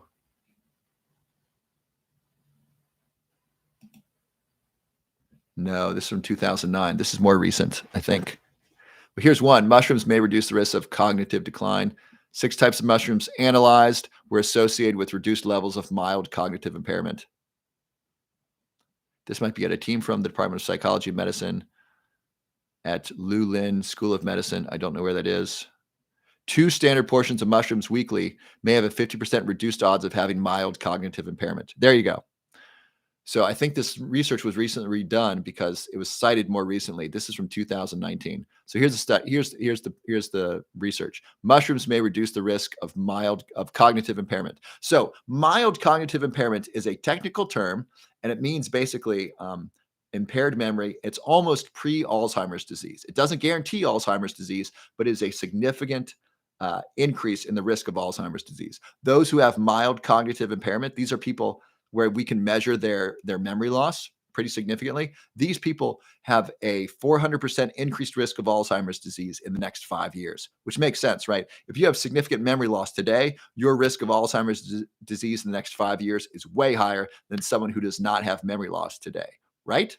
So helping reverse mild cognitive impairment or prevent mild cognitive impairment or prevent memory loss, very, very important, right? Makes sense. So 2 servings, according to this, Stephen Gundry said 2 cups of mushrooms. We'll say 2 servings of mushrooms, 2 standard portions of mushrooms per week reduced the risk of mild cognitive impairment by 50%. The way I read that, 2 servings of mushrooms per week reduce the risk of memory loss and or significantly reduce the risk of Alzheimer's disease. Why? Because if you reduce the risk of mild cognitive impairment down the line, that reduces the risk of Alzheimer's disease, right?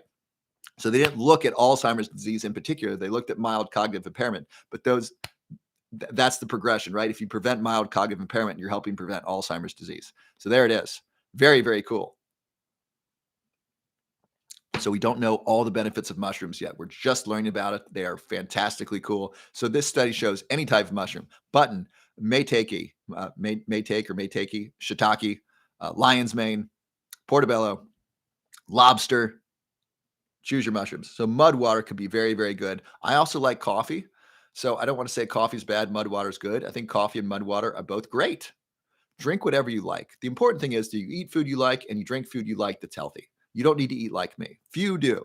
I one of my more recent girlfriends, she loved sardines. So she and I got along real great. I said, look, anytime you come over for dinner, I'm gonna have a salad. I'm gonna have sardines. She said, that's great. I love those. And so anytime she'd come over, we had salad and sardines, and I made homemade dressing. Delicious, right? I eat the same thing most days. I'm fine with that. I love that. And I cook it. I play in the kitchen. I make fun, healthy desserts, and I eat a wide variety of fruits and vegetables. But my diet is still pretty consistent. And find what works for you. So please incorporate more mushrooms into your diet. I can't do anchovies. That's okay. Best diet for gout. Yeah. So let me search that, because gout has a problem with uric acid. You're going to ask a question, please put your first name in the chat. That way I can refer to you. So you want to avoid foods that increase uric acid. You want to lose weight. This one says eat more carbs, which bothers me because usually that's not the answer. Eat more fruits and vegetables. That's really good. So number 1, best diet for gout, eat more fruits and vegetables. Avoid packaged foods. Drink lots of water. It says cut back on saturated fats, red meat, fatty poultry.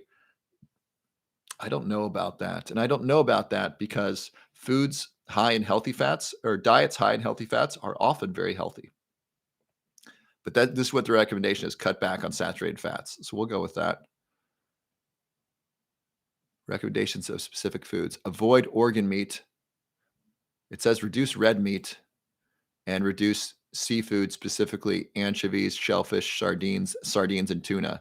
They're high in purines, and these can increase uric acid. Other foods: avoid beer and avoid alcohol. Studies show vegetables high in purines include asparagus and spinach.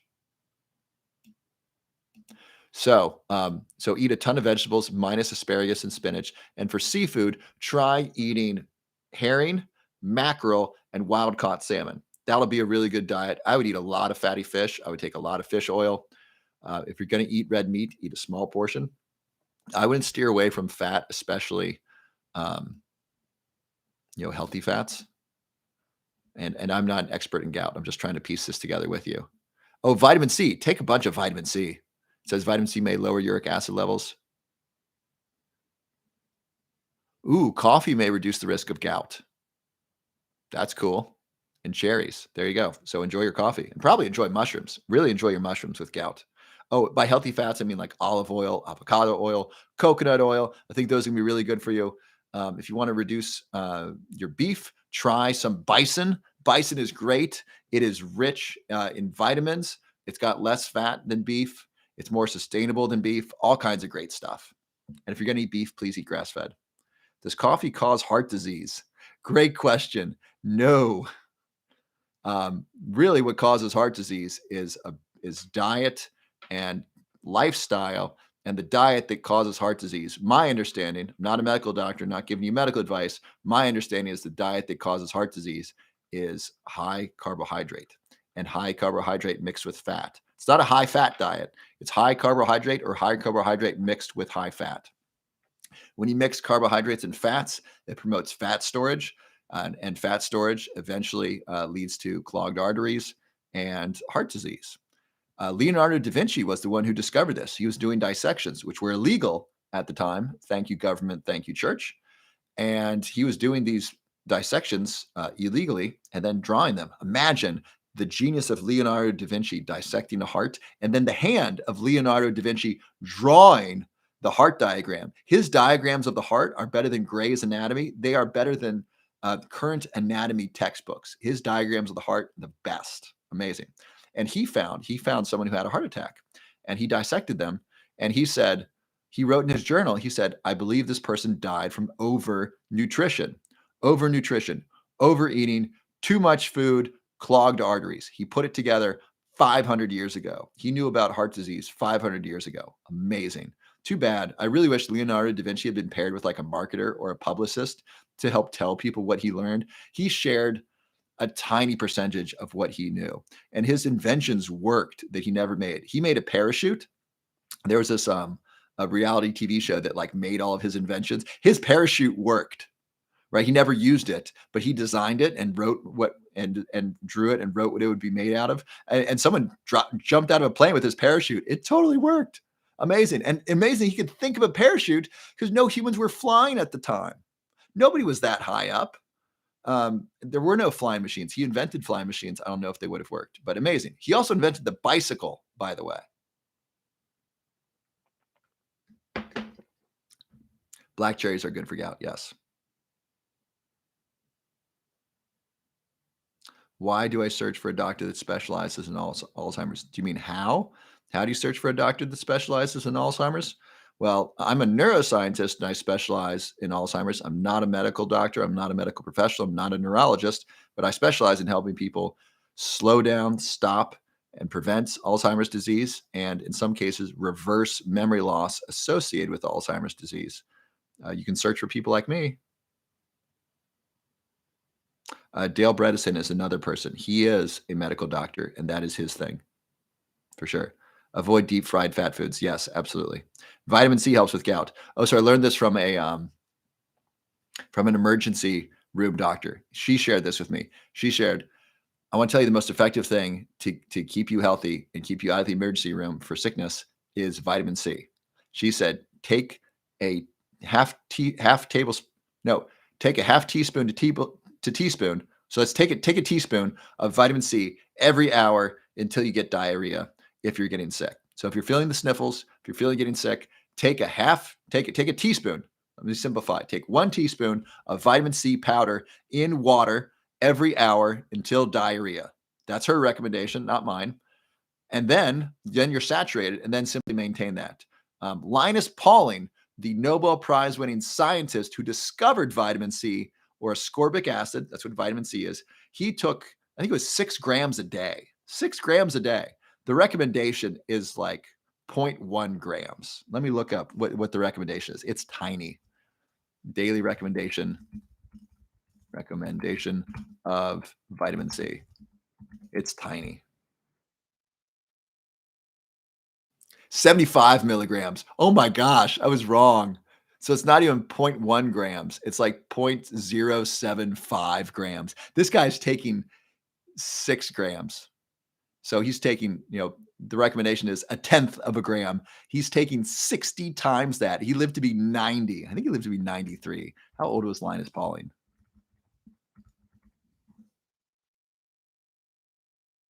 93. He lived from 1901 to 1994, 6 grams a day. So take your vitamin C. Very, very safe. The one risk is, I think is it kidney stones or gallbladder stones? Vitamin C risk, kidney stones.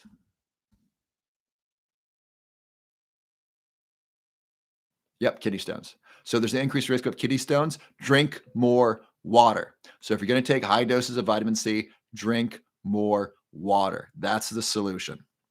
Very, very safe. Uh, People don't often talk about this and recommend it. And it's so safe and so effective. Join the Linus Pauling Club of 6 grams a day. I've tried to do it. It's a lot. Like my body doesn't want that much. I'll do muscle testing and be like, do you want more vitamin C? No. Just, and then also don't do it at night. It's very stimulating. My favorite drink, by the way, is a half teaspoon vitamin C, the juice of a lemon, 6 drops stevia, some magnesium, and then filled it up with Pellegrino. So darn good. It's called a lemon zinger. It is delicious. I love it. It's my favorite like non-alcoholic drink. My parents like it. They'll take that instead of alcohol some afternoons and evenings. It's awesome. Can you reverse head injury due to concussions from playing football? Yes, I'm actually writing an op-ed for not or is it an op-ed? I'm writing a letter to the editor about this for a couple different publications. So aniracetam, which is one of my favorite supplements, spelled ANIRACETAM, helps prevent damage from concussions and helps reverse the memory loss associated with concussions. Here's the research. So one, they gave rats aniracetam before a concussion. And then they concussed them. I think they shot high pressured water at them. So they smashed their heads. And then they gave them a memory test, which is a maze, right? They give these mice a water maze to see what they remember. The aniracetam prevented the memory loss associated with concussion by taking it in advance. That's really cool. And they did this in a couple different ways. One, they would concuss them with, high pressure water. Sometimes they'd give them scopolamine, which is a drug that blocks acetylcholine. They do a number of things to impair their memory. Aniracetam basically prevented the memory loss. That's really cool. So aniracetam in advance prevents memory loss associated with concussion. That's damn cool. And so, if you're concerned about, driving with a new driver and you're going to have a car accident, take some aniracetam before getting in the car. Might be very helpful. Number two, they gave aniracetam up to 11 days, 10, 11 days after concussion, and they were still able to recover their memory. So they would train the mice in the water maze, concuss them, give half of them a placebo, wait 11 days. Then they gave half of them a placebo, half of them aniracetam. The aniracetam mice performed as well as the mice that did not have concussions after 15 days. So let me back this up. So you have 3 groups. One group is just going to learn the maze. Group 2 is going to get a placebo and get a concussion. Group 3 is going to get aniracetam and get a concussion. So they all learn the water maze. The 2 groups get a concussion. Then they wait 11 days, and then group 1 gets a placebo. Group 2 gets aniracetam, and then they have all 3 groups run the water maze. The first group that did not have a concussion has great memory. They perform very well. And this is 15 days after taking aniracetam or a placebo. The placebo group did terribly. The group that took aniracetam performed as well or almost as well as the group that did not have a concussion. So aniracetam, 11 days after concussion, helped bring back memory. So what does that mean for humans? I don't know. I can guess and speculate and hope. I can hope that it makes a huge difference for humans in both preventing and reversing memory loss associated with concussion. We don't have that data solidly in humans yet. So I think it's a great disservice, especially to athletes, to not give them aniracetam in advance of playing athletics, especially high head injury sports, and to not give athletes aniracetam after a concussion. It's a shame that medical doctors and neurologists who treat concussions don't know about this. This would be a really easy thing to administer in the emergency room. Hey, take aniracetam right away. Take this for the next 30 days. This will help prevent memory loss and help memory recovery. Big darn deal. Really good question. Rhonda, how much huperzine A to take daily? So it depends. Depends on what works best for you.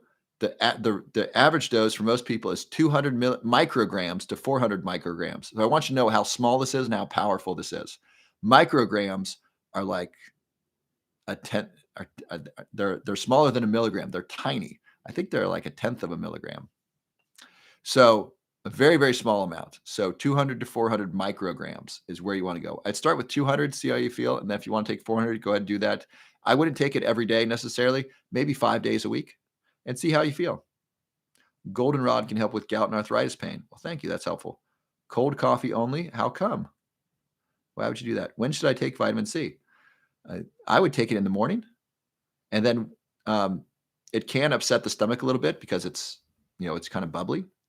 So take that at a time that works conveniently for you, and then make sure you're drinking plenty of water. You should eat the same thing only for a day, because if you have a leaky gut, not good. Thank you, Berry Lady. Walnuts. Yeah, walnuts are great, Soldier Mom. Totally. When should I take vitamin C? I just answered that. Funny animals. Coconut oil, saturated fat. Coconut oil is saturated fat. And I want you to watch a couple documentaries. I'm going to make a free report on this. A bunch of you want to know what documentaries I watch and recommend. This is really cool. I think it's called Fat Fiction. So saturated fat has been villainized, just like cholesterol has been villainized. We all remember from the 80s when egg yolks were bad. Now we think egg yolks are good. Not only that, you got some doctors saying throw away the egg white, just eat the egg yolk. That's where the nutrients are. That's where the healthy fats are. Amazing, right? And this is just in the last 40 years. It's flip-flopped from eggs are terrible to, eggs are God's gift. Amazing. So saturated fat is not necessarily bad.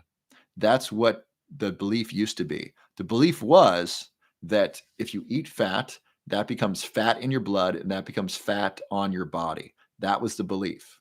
That was the belief of scientists. Now that belief was unproven. There was an association with those who ate a bunch of saturated fat were fatter, but they also ate other things. They ate other things with the fat. They would eat a hamburger. Now, if you eat a hamburger, you're probably eating a bun, right? What is a bun made out of? It's made out of wheat, which spikes glucose and insulin. When you spike insulin, insulin promotes fat storage. So you're eating a fatty burger, which is high in saturated fat, and you're eating a bun, which spikes insulin. So it's not just the fat you're eating. And you probably got ketchup on there. What's in ketchup? Sugar. So now you're eating carbohydrates and sugar and fat. And those people gain weight, for example. So it wasn't clean data. It's true that those who ate a diet rich in saturated fats generally were heavier, but those people also ate carbohydrates and sugar. So epidemiological research. This is observational data. So when you read epidemiological studies, that's where they go into the population and study what's already there. This is different than a clinical trial where they say, hey, come into the hospital and stay here for 30 days. We're going to feed you meals and we're going to measure your blood. That's like a clinical trial. An epidemiological study is observational. And so these epidemiological studies, how many of you know people that eat high saturated fat diets and low carbs? There are very few people. Those people are called keto, and most of them are very health conscious. And the ones that do it in the right way are pretty healthy. The challenge is it's hard to get off keto. You got to know what you're doing. And so coconut oil does have saturated fat. The question is that bad for you? And the answer is it depends. It depends on what your diet is and what you're eating. If you're eating coconut oil with a bunch of sugar, yeah, probably bad because you're eating sugar and fat together, and that promotes weight gain and fat storage. If you're eating coconut oil with a healthy low carb diet, it's probably good for you. So saturated fat is not by itself bad. By the way, Dr. David Perlmutter shared this. I think this is great. Breast milk is mostly saturated fat. And so if you have the belief If a medical professional has the belief that saturated fat is bad, ask them what they think of breast milk. And then tell them breast milk is mostly saturated fat. Let's see what percentage of breast milk saturated fat. How much of breast milk saturated fat? Saturated fat. 4.9 grams of saturated fat in 1 cup of breast milk. So a lot. So if people believe that saturated fat's bad for them, well, then ask them if breast milk's okay. And why is that okay, but other saturated fat is not? Very interesting. Is deer meat good for you? Probably better than most other meat. Deer meat, Joe Rogan talks about this. Very interesting. He says if you hunt an elk, you are hunting an athlete. This is an animal that runs in the forest. This is an animal with swords on its head. This is an animal that's trying to duck and dodge predators, and it's fencing with other elk to try to get access to mates. This is an athlete. And so when you eat elk meat that you've hunted, you're eating an athlete. You can feel the life energy in it. It's very different than eating factory farmed animals. And so eating deer meat, especially if it's deer that you've hunted, probably very good. Research, research, research. Absolutely. Blessed reveals. Absolutely. What are natural ways to heal post concussion? So I'm not sure what you mean by natural ways. Prayer and meditation might be natural ways. Those might be supernatural natural ways, right? By the way, I truly believe in the power of prayer. I had a call with someone who found my number, and she said, "Hey, I just need to talk with you. I need your help." And we ended up praying together on the phone. She had some real serious health issues, and I didn't have a way of helping her. And I said, "Listen, this sounds really difficult. Let's just pray together. I want to be of support to you." And so prayer could certainly be helpful, and meditation and and things like that can be very helpful. Now, if you're going to ask about natural supplements, I would say first of all, fish oil. Your brain outside of water is mostly fat, so you want to give your brain access to healthy fat to repair itself. Makes sense, right? So eat lots of healthy fish, like smash fish, salmon, anchovies. Um, salmon, mackerel, anchovies, sardines, and herring, wild caught salmon, and Atlantic mackerel, not king mackerel. And then B vitamins, pair those together. Fish oil goes very well with B vitamins. Take those together. That would be a starting point. That would be the most natural thing to do, is give your brain the resources to repair after concussion. And then learn some stuff and sleep. Sleep is probably the most natural way to heal, right? Sleep, most people would agree that sleep is our body's natural healing mechanism. We repair and we rebuild and we heal when we sleep. So please get your sleep. Mr. Robert, do you have an Instagram and your own YouTube I can subscribe to? Yes, I do. Thank you for asking. So there is a link below my profile. It'll link you to my YouTube. You can also find my YouTube, youtube.com/C, the letter C, like channel, /Robert WB Love. So same as my TikTok handle. If you go onto YouTube, just search Robert WB Love. You'll find me. You'll find my picture. You'll find lives from the Lion's Den on there. So you can subscribe to there, and I'm going to post this on there. Actually, as soon as we're done, I'm going to post a live from YouTube. Let me check on my YouTube folks. Any YouTube folks? Hi, Brian. Hi, JJ. Is memantine okay for Alzheimer's disease? If I remember, memantine is an acetylcholine. It increases acetylcholine by blocking its reuptake, which is actually similar to huperzine A. Memantine action. I think that's what it does. Memantine is an Alzheimer's disease drug. Oh, it works on glutamate receptors. Okay, I got that wrong. I'm thinking of something else. So glutamate. Let me talk about glutamate and Alzheimer's disease. Glutamate is one of the most prominent or abundant neurotransmitters in the brain. It's an excitatory neurotransmitter. Compare that to GABA, which you've probably heard of, which is an inhibitory neurotransmitter. Alcohol increases GABA, for example. Glutamate is excitatory. In Alzheimer's disease, what we find is Alzheimer's disease patients often have damage in the brain from too much glutamate. It's called glutamate excitotoxicity. Excito and then toxicity. And so this drug, memantine, Antine seeks to help with Alzheimer's disease by reducing glutamate excitotoxicity. Um, and so the theory is good. I don't know what the practice is. I don't know how good memantine is. I generally don't recommend, first of all, I'm not giving you medical advice, not recommending anything. And if it were me and my parents, I would not have my parents take any Alzheimer's disease pharmaceutical at this time. Why? Because these pharmaceuticals generally have serious side effects and they're not that effective.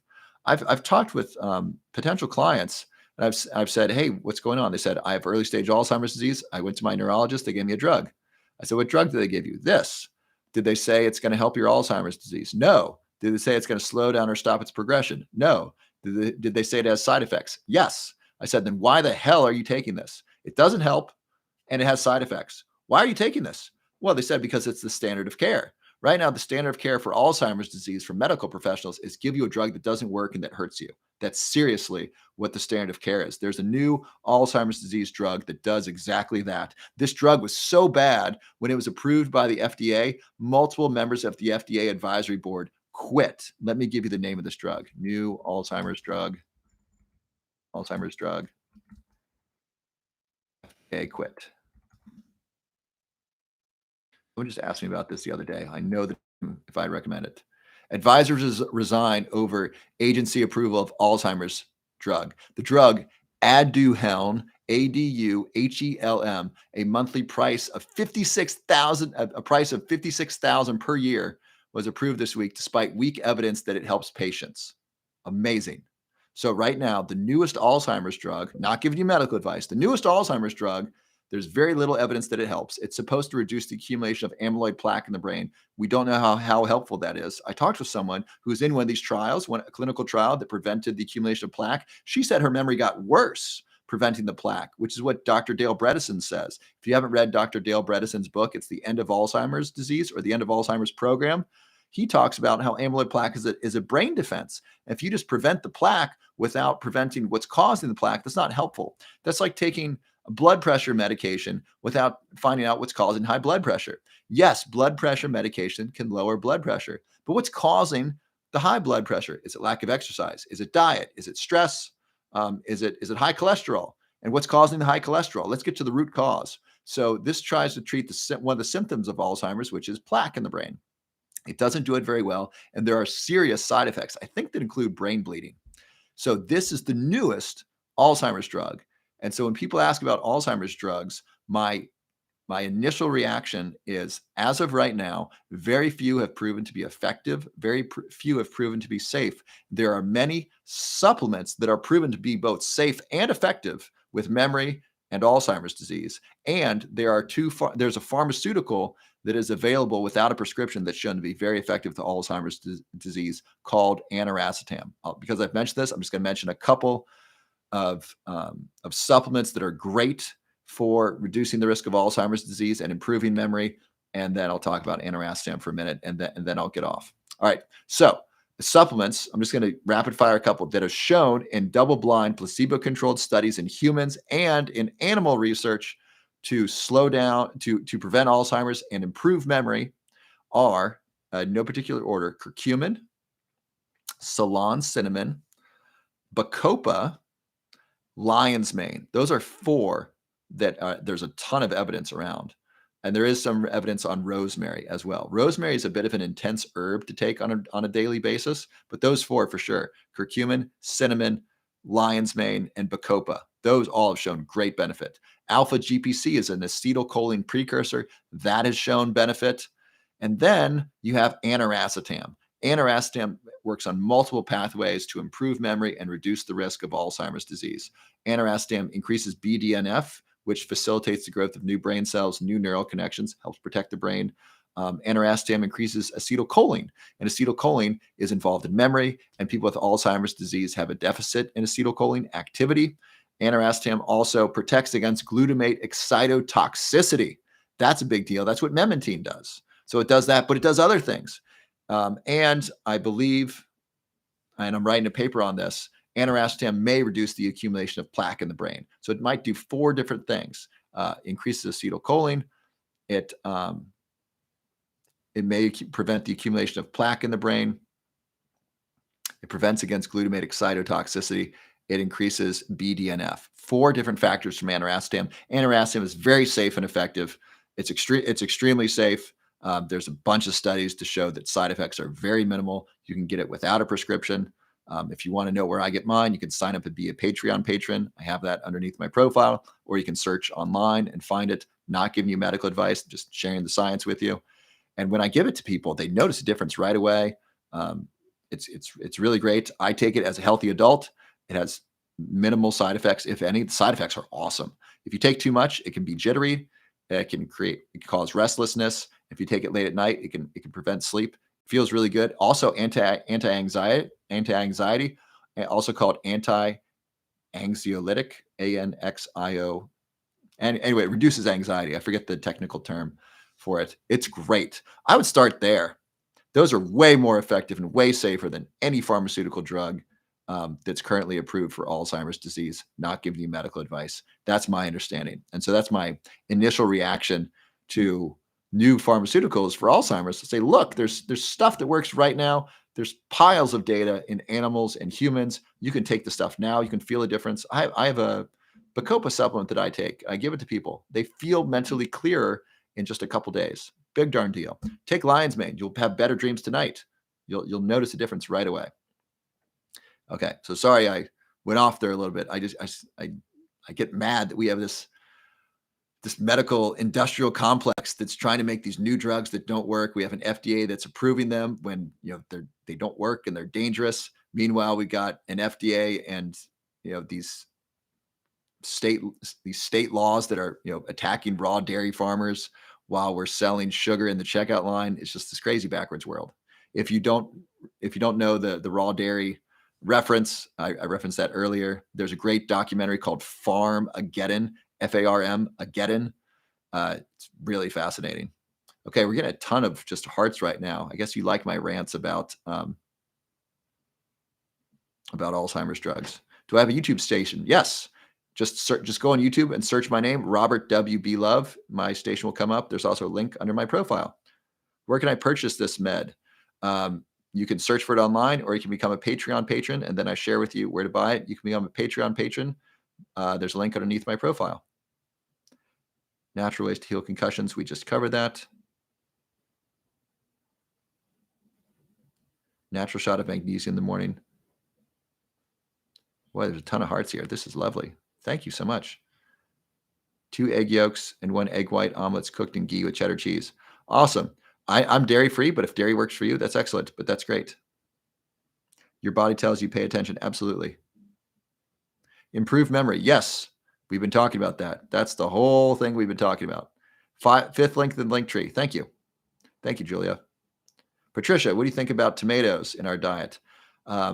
Peeled and seeded is best if you're going to eat tomatoes. I generally don't eat tomatoes because they're a nightshade and there's lectins in them. Check out the book, The Plant Paradox by Dr. Stephen Gundry. He talks about this. Holy shit, it's 11:24. It's going to get off at 11. Why did you let me keep going? I got to get to bed soon. Oh man, and I'm all excited and I'm all mad at the FDA. All right. I'm going to skip to the bottom here. All right. So tell me what you learned. Tell me what action you're going to take.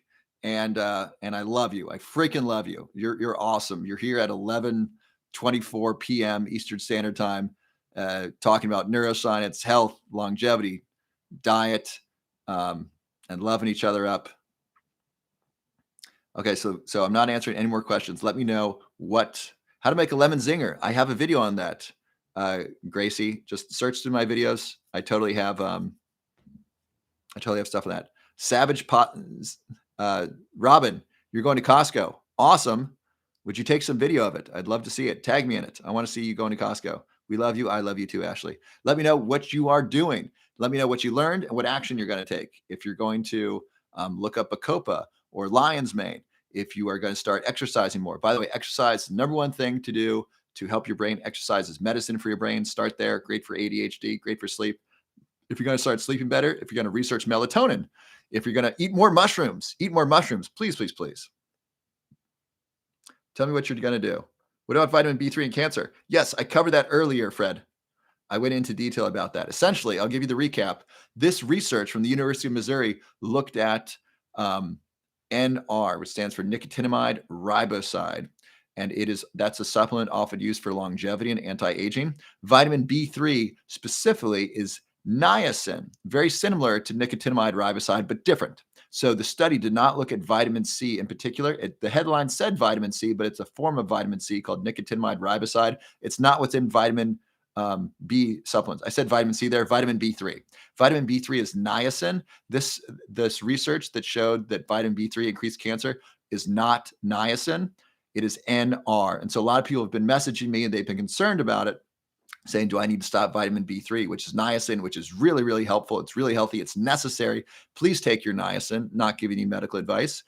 And so that's the research. So you can also look this up. You can look up vitamin B3 in cancer and you can read the studies. You can read the data. It's basically NR is associated with an increase in breast cancer in animals, not in humans. We don't know to what degree it increases cancer in humans, if at all. It may simply accelerate cancer growth because it increases energy, because NR increases NAD, which is an energy source in the body. And if you're concerned about it, simply don't take NR. Interestingly, this was so funny. I was describing what NR does and that it's an anti-aging supplement. People are asking where to buy it after I'm telling you that there's a study showing that it increases risk of breast cancer in animal studies. So niacin is very safe. That's the good news. Start flossing, people. There you go. Thank you, Nema. Thank you. What else are y'all doing? Steph, you're going to try lion's mane tomorrow. Awesome. You go, Steph. Roar to you. So excited to try interastam and cinnamon and do yoga. Awesome. If NMN is banned, can we take NR? You can do whatever you like. And yes, NMN is not banned. It's considering to become restricted. Having trouble becoming a Patreon patron. That's not right. Try again or try tomorrow. It should work. It's Chris, it's called nicotinamide riboside. More cowbell. Yes. Yes, we need more cowbell. Totally. Vitamin B3 is in B complex. It's called niacin. It's very safe. Molly is great as well. I won't go there. Rick Doblin really likes to talk about MDA and how helpful it is, or MDMA. Spirulina is so good for so many things. I highly recommend spirulina. All right. Tell me what else y'all are doing. Everything that we discuss is going to be on YouTube. Yes, as soon as we're done here, you can go to my YouTube station and watch this whole thing. So if you want to see, the list of anti-Alzheimer's supplements, if you want to see about Pharmageddon and the crazy things that the government's raiding farmers, small town farmers selling direct to consumer, all these great things. You want to sign up for my study? More info though, please. If you apply, I'll send you an email. Once you fill out your application, I'll send you an email that has great specifics on my study. So I will give you a ton of information. Just because you fill out the report, Blessed reveals, just because you fill out an application does not obligate you to participate. I give you a ton of information. I send you a 20-minute video on the study. So sign up and then I'll email you more information. Cold water plunging. Awesome. I ask you about cerebrosin every live. What is cerebrosin? I haven't heard of that. If you tell me more, I'm willing to look it up. Start taking collagen. Good for you. That's great, Angel. Magic mushrooms. Yes, those are illegal in Colorado, and those are going to be very interesting. Do I have to do cardio? I recommend doing cardio 5 days a week and doing strength training at least 2 days a week. Cooking lion's mane. Awesome. What else are y'all going to do? We got flossing. Any other things we're going to do between now and tomorrow? Tell me what actions you're going to take. You're doing fish oil and magnesium curcumin. Awesome. Auburn hair.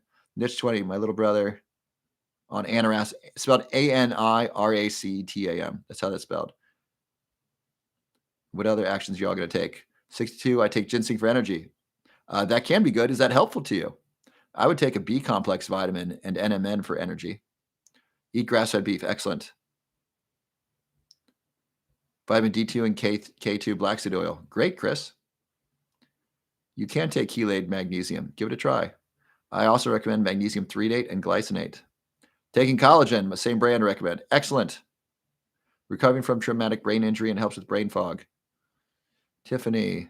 Trying out black rice. Awesome. Fasting, D2 and K3. Oh, does huperzine A cause dizziness? Not usually. Some people might experience dizziness, but that's not usually. I love you too, Susie. My name on YouTube is the same, Robert WB Love. Awesome. CoQ10, doing yoga. Hi from Ottawa. Great, the Shama. That's great. Live food. Great. CoQ10. Marinating portobello mushrooms for breakfast. Really, for breakfast? That's aggressive. If you like it for breakfast, awesome. Make sure you enjoy your food. Life is meant to be enjoyed, and it's great to be a human being at this time. I mean, imagine there used to be spice routes. Columbus tried to sail to India to get to spices. And there was the Silk Road where spices and silk would travel, across Asia.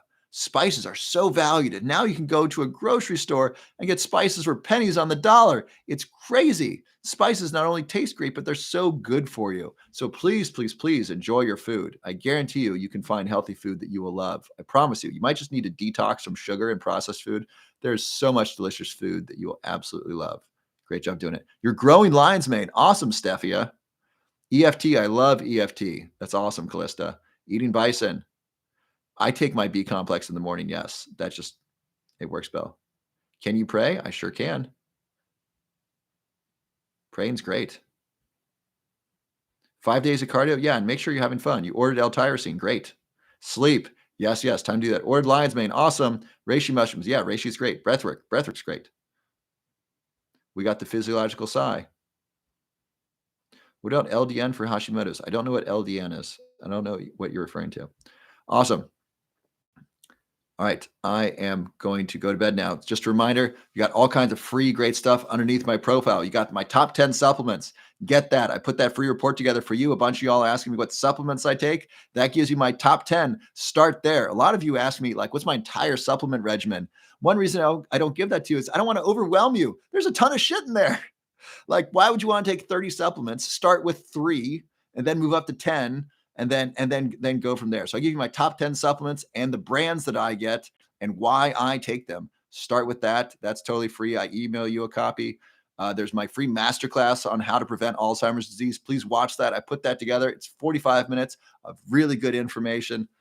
What else is there? There's the 5-minute study. If you haven't taken it yet, please just take 5 minutes and fill out the study. It's totally free. And I'm just collecting data to check out risk factors for Alzheimer's disease. And I'm going to share the results with you once I analyze them. There's the huperzine memory study. If you want to participate in a clinical trial, the cost is $500 to pay for 6 months of study supplement. And you can apply there. It's spelled HUPERZINEA. And that's a clinical trial. And that's going to be really great. I'm going to share the data with you once we do the study. If you want help with, if you're a woman and you want help with your hormones or just help with optimal health, there's Dr. Shannon. She's got a link under my profile. You can set up a free call with her team. If you want to lose weight and keep it off and you're committed to that, you can book a free session with Chad Tackett and his team and go over your personalized weight loss blueprint. Last time he had 16 slots for us and we totally filled up. I think he has a few more slots. I'm not sure though, but you can check that out. And Chad Tackett is one of the world's leading experts in weight loss. We're going to have him on soon. What else is under there? The YouTube station's on there. That's free. This is going to be on there as soon as I can post it. And I love you. I freaking love you. You're awesome. You kept me on here. It's 11:34. I've been on here 2 hours and 15 minutes. This is so fun. I love you. I love this. I love that I get to share this information with you. Please take action on this information. Use it. Do something with this and share it with other people. And God bless you. And I love you. I will see you tomorrow. Good night, everyone. I'm just going to hang on and read a couple more comments. Love you too, Chris. Good night, Maureen. Good night, Casey. Love you, Delmy. Love you too, Stefia. Oh, thank you, Sherry. You're welcome, Michelle. Good night, Callisto. Good night, Delmy. You're welcome, Victoria. Good night, Kiki. Thank you, Yellow Rose. You're welcome, Dolce Boss. Thank you, Marine. Love you too, Elysium. Good night. Thank you. God bless you, Glory. Nighty night.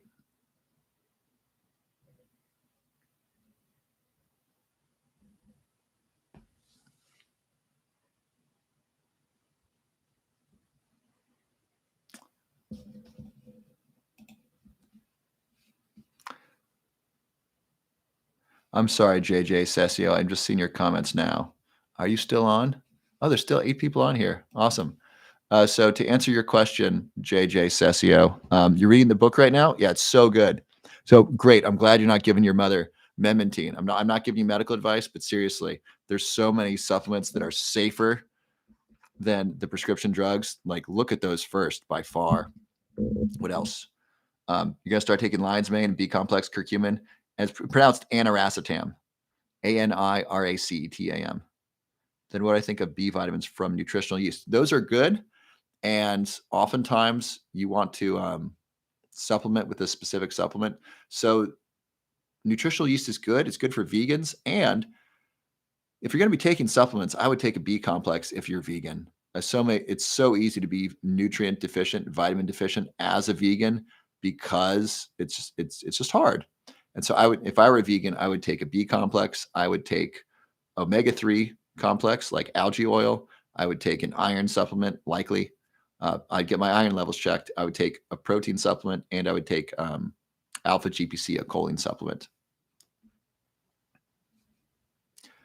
I okay, great. So if you're not vegan, I would just take why not just take a B complex? It's really not that expensive. B complex is pretty inexpensive and it's really valuable. It's a lot easier to take a pill every day than to take a bunch of nutritional yeast every day. That would be my advice there.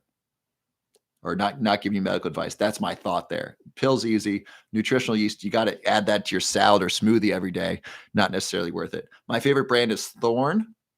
So check out Thorn. By the way, y'all on the YouTube, I appreciate you being on here. Your comments are going to be on the live video when I publish it, and there's a lot fewer of you here, so I can answer a lot more of your questions. And so thank you for being on the YouTube, and God bless you. I love you, and I will see you tomorrow.